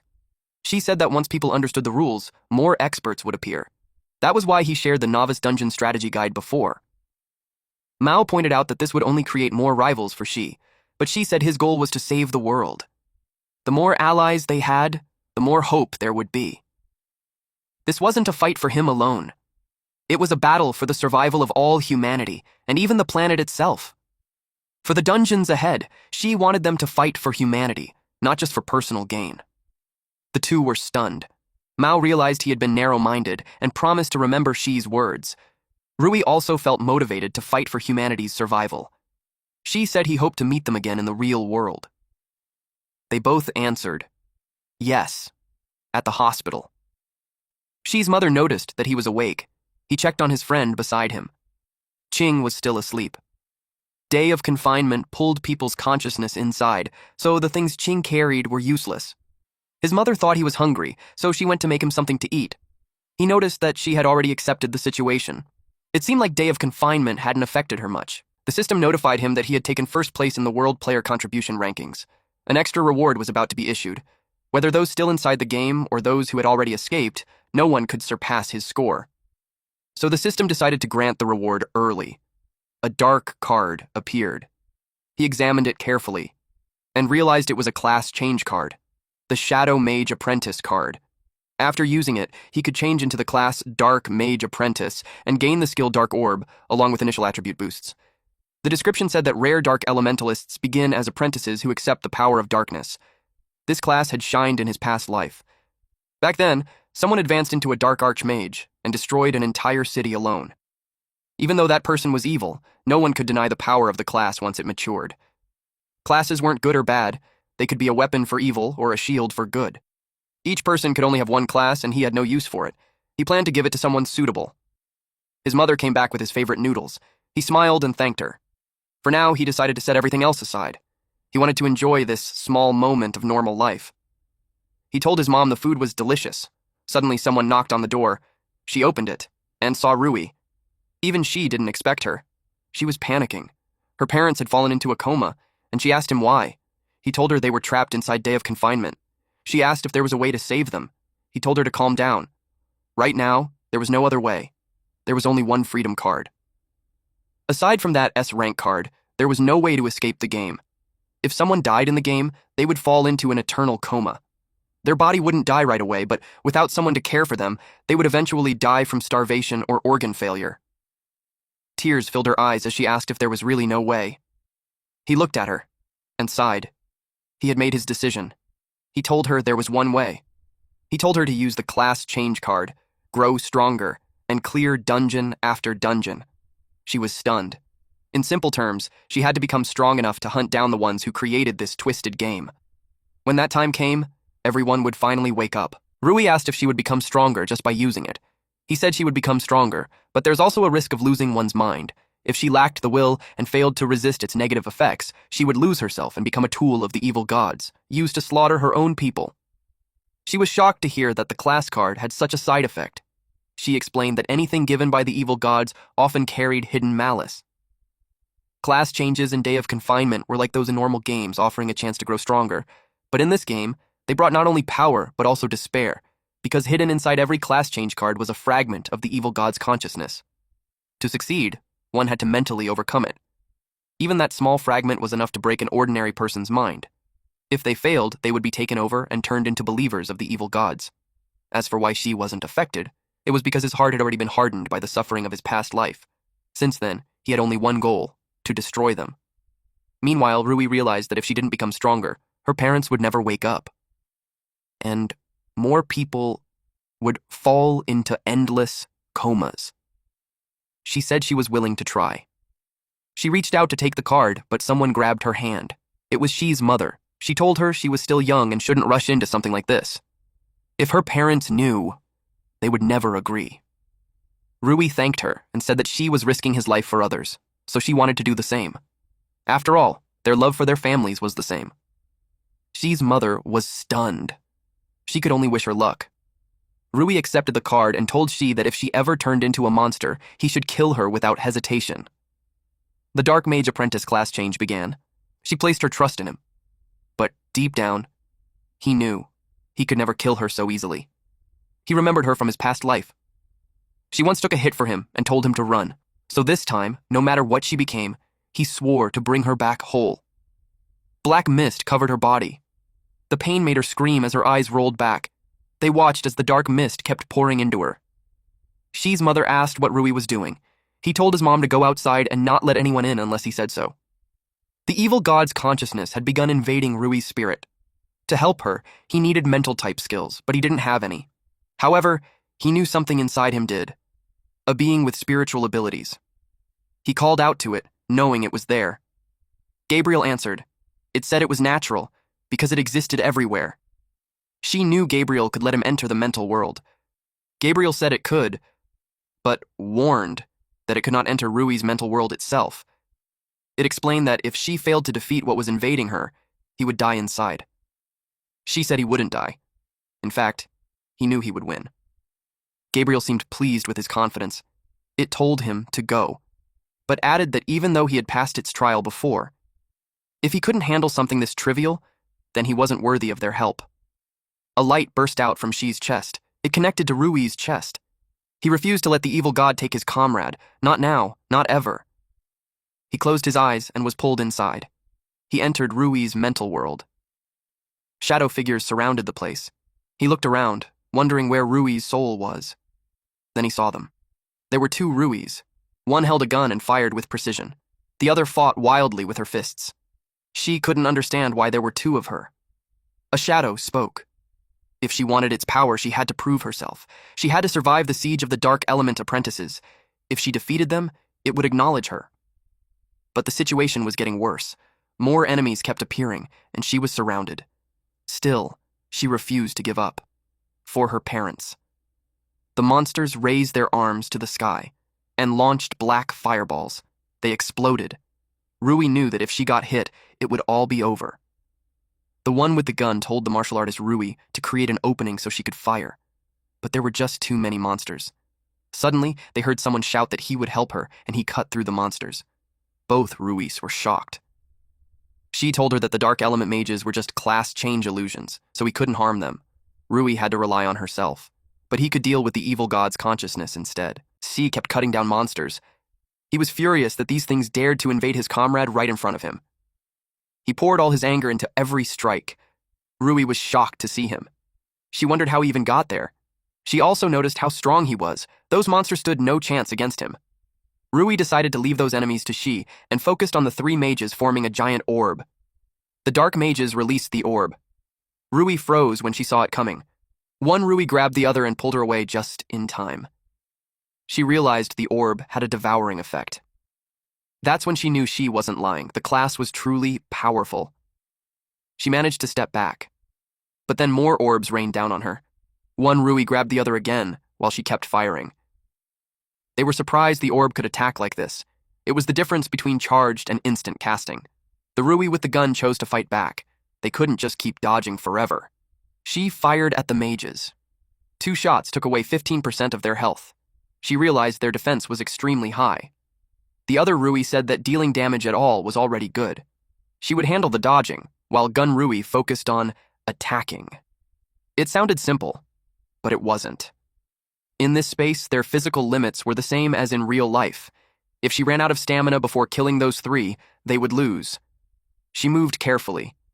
Even reloading her gun drained stamina. She was determined to use every chance to secure victory. She noticed the monsters had grouped together instead of rushing him. Since they weren't attacking, he stepped forward. The monsters began to retreat. Then they fused into one. That was their way of escaping, but she wasn't about to let them go. But suddenly, a massive shadow monster blocked his path. She was caught off guard. There was a massive dark figure with glowing purple eyes and a wide mouth full of jagged teeth. It loomed over him like a nightmare, radiating pressure that felt suffocating. Just as he expected, this was its true form. Even a fragment of an evil god's consciousness shouldn't be this weak. The monster lashed out with dark vines. She cut them down with ease. He studied it closely. This thing was weak. He kept attacking. It was caught off guard by his speed. He tightened his grip on his sword. He didn't care if it was weak or strong. She kept slashing. Suddenly, a voice praised him for his clean strikes. It called him an intelligent life, not yet consumed by reason, and told him to keep going. He realized it wasn't really a voice. It felt more like radio waves, something not from Earth's language system, being translated directly into his mind. It told him that S-rank special cards were the chance for resistance they had created. They had already been devoured by the evil gods, so this was their final power. It warned him not to be misled by the evil gods, or become like them. Beings who helped destroy their own civilization. She understood. The S-rank cards were a last hope left behind by those who had already been consumed. It made him realize they were likely intelligent beings from other civilizations that had fallen to the evil gods. He had always believed S-rank cards held a power even the gods couldn't control, created for their twisted amusement. But now, it seemed different. These cards were resistance, and he would claim that power. He declared that this planet would become the grave of the evil gods who caused all this suffering. Then he felt it. The evil god's presence had vanished. It seemed he could no longer stay in the mental world either. After all, he was just an intruder in Rui's mind. Back to these two. The 2 Ruis now faced the mages. He could tell she was ready to handle the rest on her own. Rui asked if he was leaving. The other Rui couldn't believe he had already cleared all those black, mud-like creatures. She told her to focus on completing the class change. He said they would meet again in reality. Rui was caught off guard when he said, "they." The secret was slipping, but she stayed calm and acted like nothing was wrong. The mage continued forming a massive orb. Rui chose to focus. If she wanted to save her parents, She had to become a dark mage apprentice first. The two Ruis charged at the mage. She watched her take her first step on the path of fighting the evil gods and becoming his most trusted ally as she made it home. His mother had been worried sick, even though she knew he had become more reliable. She also knew that everything happening now was far beyond common sense. Many people had suddenly fallen into deep comas, surviving only on nutrient solutions. Some ordinary people had turned violent and were attacking others in the streets. She also remembered a strange dream. Inside it were puppet-like monsters chasing and killing people. With everything going on, she just hoped she, Rui, and Qing were all safe. Then, she finally saw him return. She checked on Rui and saw that her condition was stabilizing. He knew she would succeed soon. The black mist around her was slowly being contained. He smiled, knowing that meant success. The system confirmed it with a notification.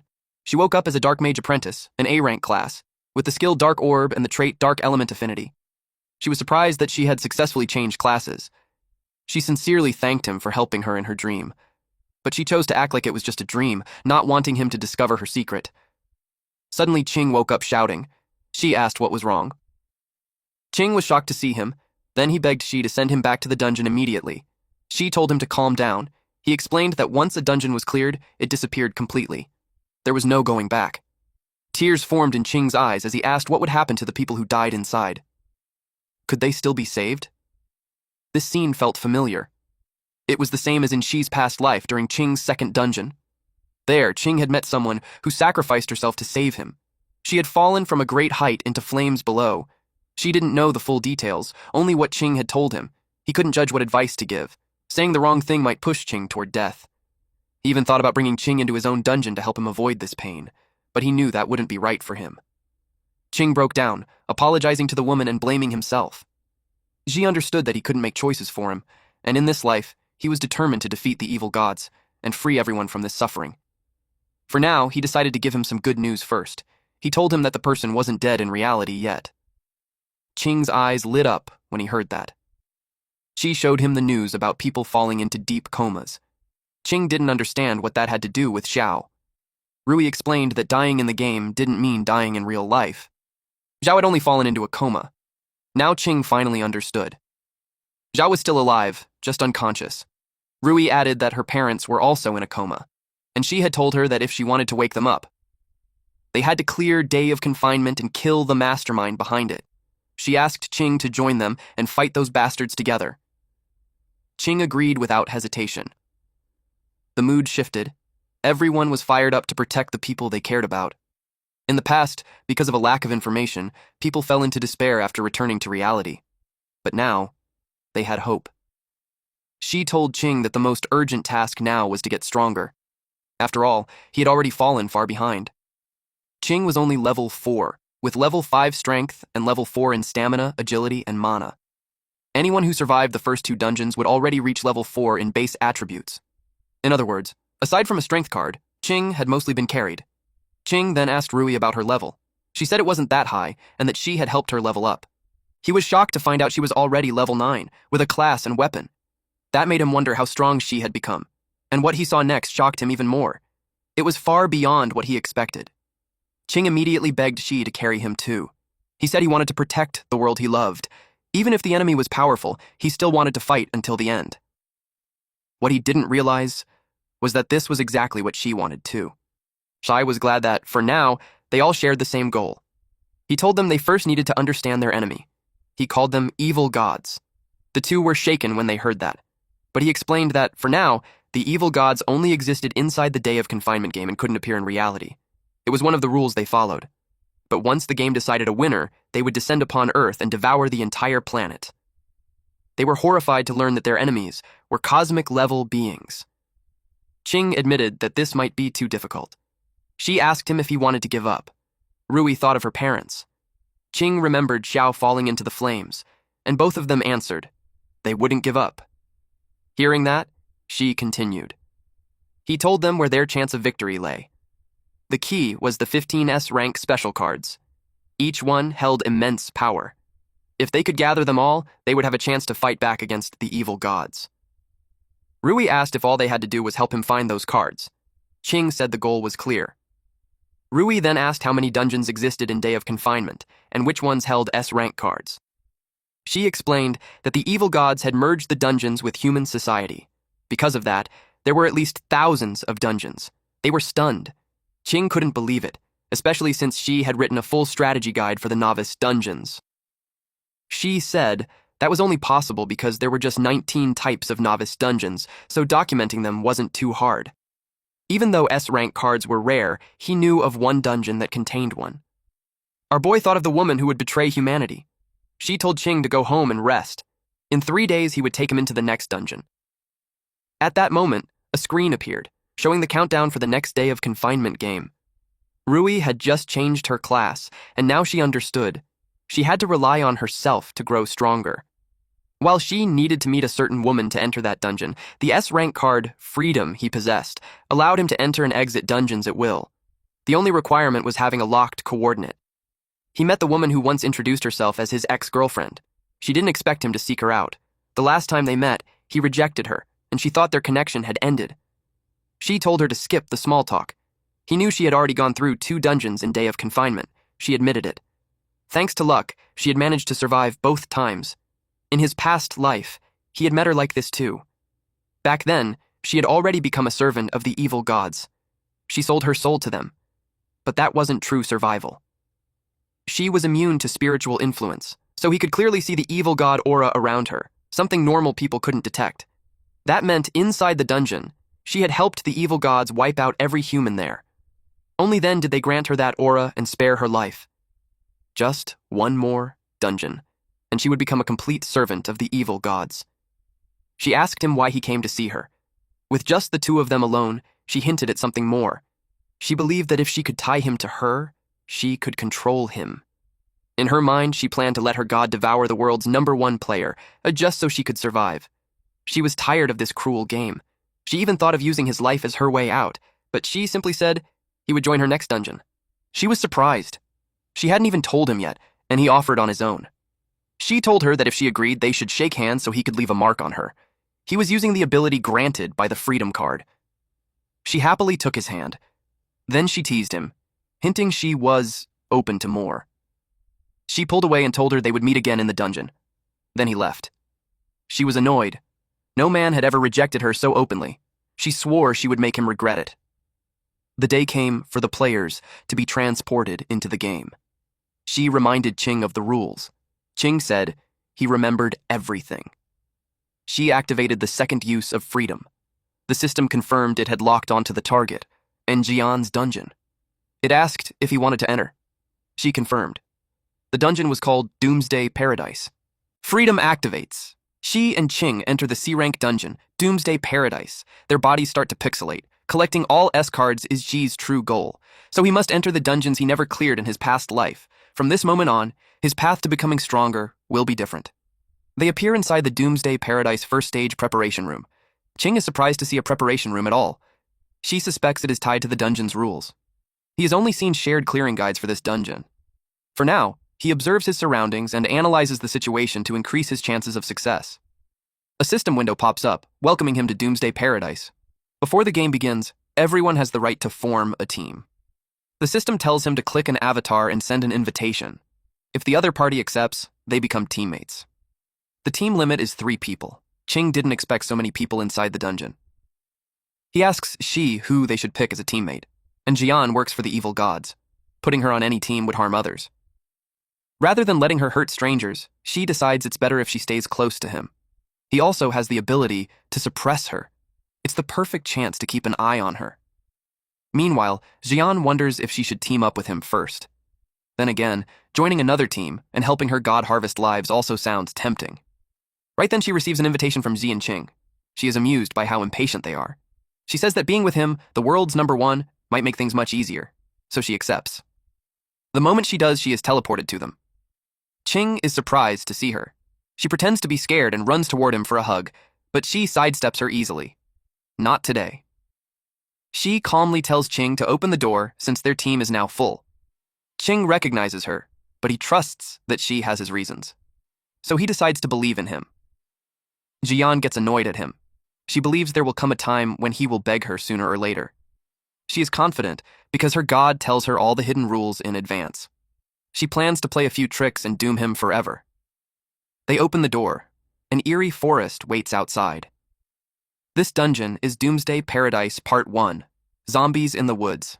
The rule states that the top 30 teams with the highest points can enter the next stage. The leaderboard is open, and Xi's team is ranked number 007. Qing notices how unclear the rules are. It doesn't even explain how to earn points. Jian says, it's simple. Since there are zombies in the woods, the more zombies they kill, the more points they get. Qing asks Xi if there are really zombies.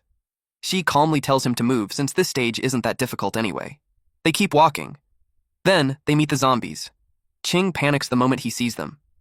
Yes, they are very real. The zombies hear them and rush toward them. Qing starts to panic as they charge in, but Xi simply pulls out his sword. Xi makes his move. He cuts down the zombies in front of him. Qing is amazed. In real life, it's impossible to feel someone's power this clearly. But seeing Xi fight, only one thought comes to mind. Like a god walking on earth. Jian realizes that the world's number 1 is truly absurdly strong. Now she understands why her god wants him so badly. Qing keeps slicing through the zombies. To get clues for the S card, taking first place in every stage is required. Xi knows there are several experts who have reached this stage. His problem is how to beat all of them and claim the highest score. Soon, all the basic zombies in the area are wiped out, and he gains 50 points. Qing thinks they have already secured first place. Jian even praises him, but Xi knows it won't be that easy. Many players can handle basic zombies. The rankings show Team 007 in first place, followed by Team 001, then Team 009. All of them have 50 points. Team 0018 sits in fourth place with 49 points. The gap is almost nothing. They didn't expect so many teams to have the same score. Qing realizes that if they slow down even a little, they will be overtaken. That means they need to find more zombies fast. But Xi already knows the hidden rule of this dungeon. The real way to create a huge point gap is by defeating the zombie king at the center of the forest. If he wants the highest score, then that is his true target. Qing says the feeling of not knowing where the zombies will appear is both tense and exciting. Suddenly, a zombie jumps on him. He falls to the ground as the monster pins him down. At the same time, the second wave of basic zombies appears. Xi asks if he can handle it. Qing says yes. He doesn't want to be a burden. He headbutts the zombie. Xi tells them not to move recklessly. Jian says she's too scared to move. Xi ignores that and charges forward, while Qing struggles with the zombie on top of him. Jian gets annoyed again that Xi ignores her. Since he looks down on her, she decides to cause trouble. She secretly uses the god's power to attract other players who have also been corrupted by the evil gods. Qing realizes these zombies are stronger than he expected. He refuses to lose, especially since he still wants to save Xiao. He grabs the zombie and chokes it, until it disappears. He feels proud of himself. Xi also acknowledges that he did well. Xi has already finished his side too. Qing feels like his effort doesn't even compare. Then suddenly, someone arrives, clapping. The man says killing so many zombies so quickly is impressive. Xi immediately senses it. The three newcomers all carry an evil god aura, just like Jian. That means they helped the evil gods kill other players and were rewarded with that aura to extend their miserable lives. Jian notices them too, but she looks down on them. They don't have a god directly parasitizing them, so in her eyes they are inferior. She assumes they received the hidden rules she spread. That means the next moment will be life and death combat. She can also feel it. The god is looking forward to the slaughter. Qing asks if they are players too. He even suggests forming a team so they can help each other. They think he's naive. Then the hidden rule appears. Killing other players lets you take their points. The man who was clapping smiles. To him, this is a gift from God. Taking points from others is the fastest way to win. He tells Qing that teaming up sounds great. Qing happily reaches out his hand. But in the next second, the man points a sword at his neck. Qing realizes he can't dodge it. He braces himself for the strike, but a sword suddenly blocks it. The man is shocked by how fast it was. Seeing their killing intent, Xi asks if they really thought this through. But the man ignores him and tells his teammates to finish them off. Xi calmly deflects their attacks with precise movements. The man refuses to back down. He wants their points no matter what. His male teammate opens fire with a machine gun, while the female teammate casts spells as a mage. At that moment, the blue vein sword's skill fully charges. Xi makes his move. He unleashes a single strike. They think they can block it, but they are wrong. The blade cuts through all of them at once. The man watches in horror as his sword shatters. Then his body splits in half. The three of them vanish instantly. Ching is confused. He asks why they even tried to kill them. She explains it plainly. The man already said it. Points. One of the hidden rules allows a team to take another team's points by killing them. He then turns to Jian and asks if that's correct. She pretends it's her first time hearing about it. Very convincing, if you ignore everything else. She looks at her coldly and gives a warning. If she ever puts his friend in danger again, he will kill her first. He can already see her starting to show her true colors. She doesn't believe he can kill her, and she has already spread the hidden rule to more teams. Any player who accepted the evil god's aura receives it. The real slaughter has begun. She is sure she won't make it out alive. The system announces that Team 007, she, Ching, and Jian, now has 163 points and is ranked first. They inherited the points from the team she just killed. But even in first place, they can't relax. She notices that more players are being infected with the evil god aura. He expects things to get even more troublesome. Ching quietly tells him something feels off about Jian. He suggests leaving her behind and moving on alone. She shakes his head. It's not the right time. Letting her go now would only cause more damage. There are still many normal players around. She would get them killed. Ching agrees. For now, they have to keep her close. More zombies start approaching. Ching panics a little. She tells him to keep up if he wants to grow stronger. This is the perfect chance. They charge forward together. Ching is determined. He wants to become as strong as she, to save Xiao and the world. After that wave, Ching is completely exhausted. She reaches level 17 with 26% progress, while Ching reaches level 7 with 69% progress. She tosses several attribute cards to him. Ching has levels, but his stats are lacking. He needs to catch up. Ching uses the cards. His fatigue disappears instantly. His strength rises to level 3, stamina to level 2, and agility to level 1. Not bad for a quick boost. Players have natural affinity for certain attributes. The higher the affinity, the stronger the bonus from attribute cards. Rui has the highest agility affinity. Mao excels in strength. Ching's strongest trait is stamina. If Ching develops properly, he can become a powerful shield-type player. In future dungeons, he will be indispensable. They continue deeper into the forest. Jian watches them and assumes they are starting to tire out. Killing monsters alone won't earn points fast enough. For top-ranking teams, taking points from others is unavoidable. She expects everyone to start slaughtering each other. This is exactly the kind of chaos her god wants. Meanwhile, Team 001, Zheng Feng, Luo Yan, and Feng Di, finishes off another team. If they keep going, they will take first place. They know Team 007 is close behind, so they can't afford to relax. Luo Yan suggests hunting them down. If they take their points, no one will catch up. But Li Zhengfeng tells them to wait. Let the fish grow a little fatter first. He smirks. It'll be more satisfying that way. After all, he ranks 23rd on the World Contribution Leaderboard. Meanwhile, she slashed down an advanced zombie. Ching was already gasping for air. The moment advanced zombies appeared, it meant they were close to the deepest part of the miasma-dense forest. Ching agreed. Even the atmosphere felt heavy, like a boss was about to show up. The miasma concentration there was terrifyingly high. Then Ching suddenly felt it, a debuff creeping into his body. He started to panic. But she calmly said that compared to that, something even more troublesome was coming. She was expecting the boss. And right on cue, it appeared. A level 18 Zombie King. It had two skills, Miasma Domain and Zombie King Poison Gas. Ching froze the moment he saw it. Its face slowly came into view. Pale, corpse-like skin. Hollow features. Glowing red eyes locked straight ahead. And a twisted skeletal grin that made it look even more terrifying. Then it charged. But Ching wasn't useless. He slammed his head straight into its jaw. The impact pushed the Zombie King back. Ching felt proud of himself for that one. She noticed it immediately. Ching's stamina affinity was abnormal. If he could develop that skill further, becoming the strongest divine shield wasn't impossible.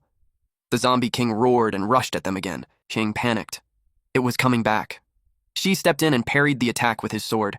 He told Ching to move aside. This wasn't something he could handle. She would take over.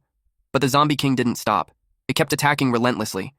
She blocked each strike, but he quickly realized something. The creature's body was incredibly tough. Normal slashes wouldn't break through. He needed another approach. The zombie king suddenly inhaled deeply. Xi's eyes sharpened. A skill was coming. The next second it exhaled, releasing a stream of green liquid. Xi sidestepped just in time. The attack splashed onto a nearby tree, instantly corroding it. This wasn't an enemy he could rush. He had to find its weakness. But while Xi focused on the fight, someone else was watching. Hidden in the shadows, Team 001. Zheng Feng told his team to stay put. They would wait for Xi to finish the boss, then ambush them and steal everything, the rewards, the points, all of it. The zombie king rushed straight at them. Xi didn't hesitate. Every creature has a weak point, and most of the time, it's the neck. So he aimed for it. His blade slammed into the zombie king's neck, and nothing happened. That's when he realized this thing's weak point wasn't where it should be. The zombie king instantly swung back, claws slicing toward him. From the side, Jian watched with a devilish grin. In her mind, this was obvious. Treat monsters here like normal enemies, and you pay for it. But Xi stayed calm. With the boost from surging wind, he was confident. Speed alone could overwhelm it. He shifted and slashed across its chest, but the monster countered immediately. No damage, no hesitation, just pure retaliation. Xi's eyes narrowed. Hitting it didn't work. Dodging forever wouldn't work either. So where was the real weak point? Then it clicked. Qing. Earlier, Qing had managed to hurt it, not with a blade, but by smashing into it. Right then, the zombie king inhaled deeply. Xi locked onto that movement. That had to be it. Qing saw it too. He panicked and shouted for Xi to dodge before the poison came out, but Xi didn't move. Instead, he said calmly, "This next strike would decide everything." And then, he charged straight in. The zombie king froze for a split second. It didn't expect that. Xi's attack landed clean. The monster let out a piercing scream. Its HP dropped to 72%. And just like that, Xi confirmed it. Now he understood why Qing's reckless charge worked earlier. That inhaling moment, that was the opening. Jian clenched her teeth as she watched. He figured it out way too fast. Then a voice whispered inside her mind. The god. It called Xi interesting. Said it wanted to devour his soul. It told her to wait. When the moment came, it would descend into her body and take him. She quietly agreed. But inside, she was already irritated. Every time that thing possessed her, it left her drained, sore, barely able to move for days. And now, because of Xi, she'd have to go through it again. Zheng Feng, on the other hand, was impressed. He could tell. This guy wasn't normal. Strong, calm, sharp instincts. He started wondering where Xi ranked on the leaderboard, and more importantly, when he'd get to fight him. The zombie king roared again, furious now. But Xi just looked at it like it was already dead. He told it plainly, its weakness had been exposed. There was no point struggling anymore. Then he kept attacking. Again, and again, and again. Each strike hit the same spot, relentless, precise, until its health dropped all the way down to 9%. The monster dropped to the ground, landing hard on its backside. Xi stepped forward. This was it, the final blow. But right as he moved, another team rushed in. Team 001. Xi caught the movement instantly. They weren't here to help. They were here to steal. Before he could react, Zheng Feng charged in and slammed into him, knocking him off balance.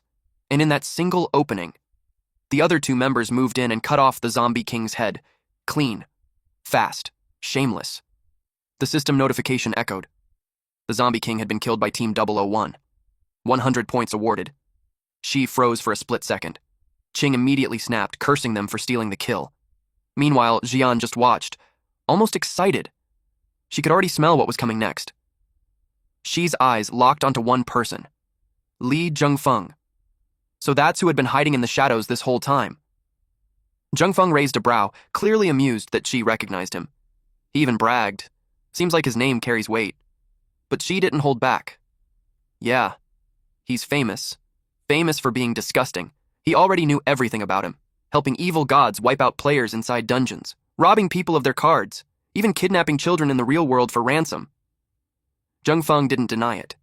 He just smiled wider, then said he was in a bad mood and needed to kill something to calm down. Level 15. Weapon, giant heavy sword, level 6. Strength level 3. Stamina and agility at level 1. Not weak, not at all. Beside him stood Luo Yan, masked, level 13. Weapon, bloodthirsty dagger, level 4. Balanced stats, both strength and agility at level 1. And the last one, Feng Di, level 12, Steel Brass Knuckles, level 3, a full squad built for close combat. Qing could feel it. These guys weren't pushovers. Even Ji Yan suggested backing off, but Zheng Feng had no intention of letting them leave. To him, killing them and taking their points was the real reward. Then Yan spoke up. The Zombie King dropped something, a weapon card, C rank, shield type, level 10, corpse. Poison Reflector Shield, strength +3, stamina +5, agility +1, and a skill, corpse poison spray, corrosive effect. Cooldown, 5 minutes. A perfect item for stamina type players. High value, high demand. Qing felt the sting immediately. That reward should have been theirs. But she didn't look bothered. He simply said, they could take it back. His eyes briefly landed on Qing. That shield fit him perfectly.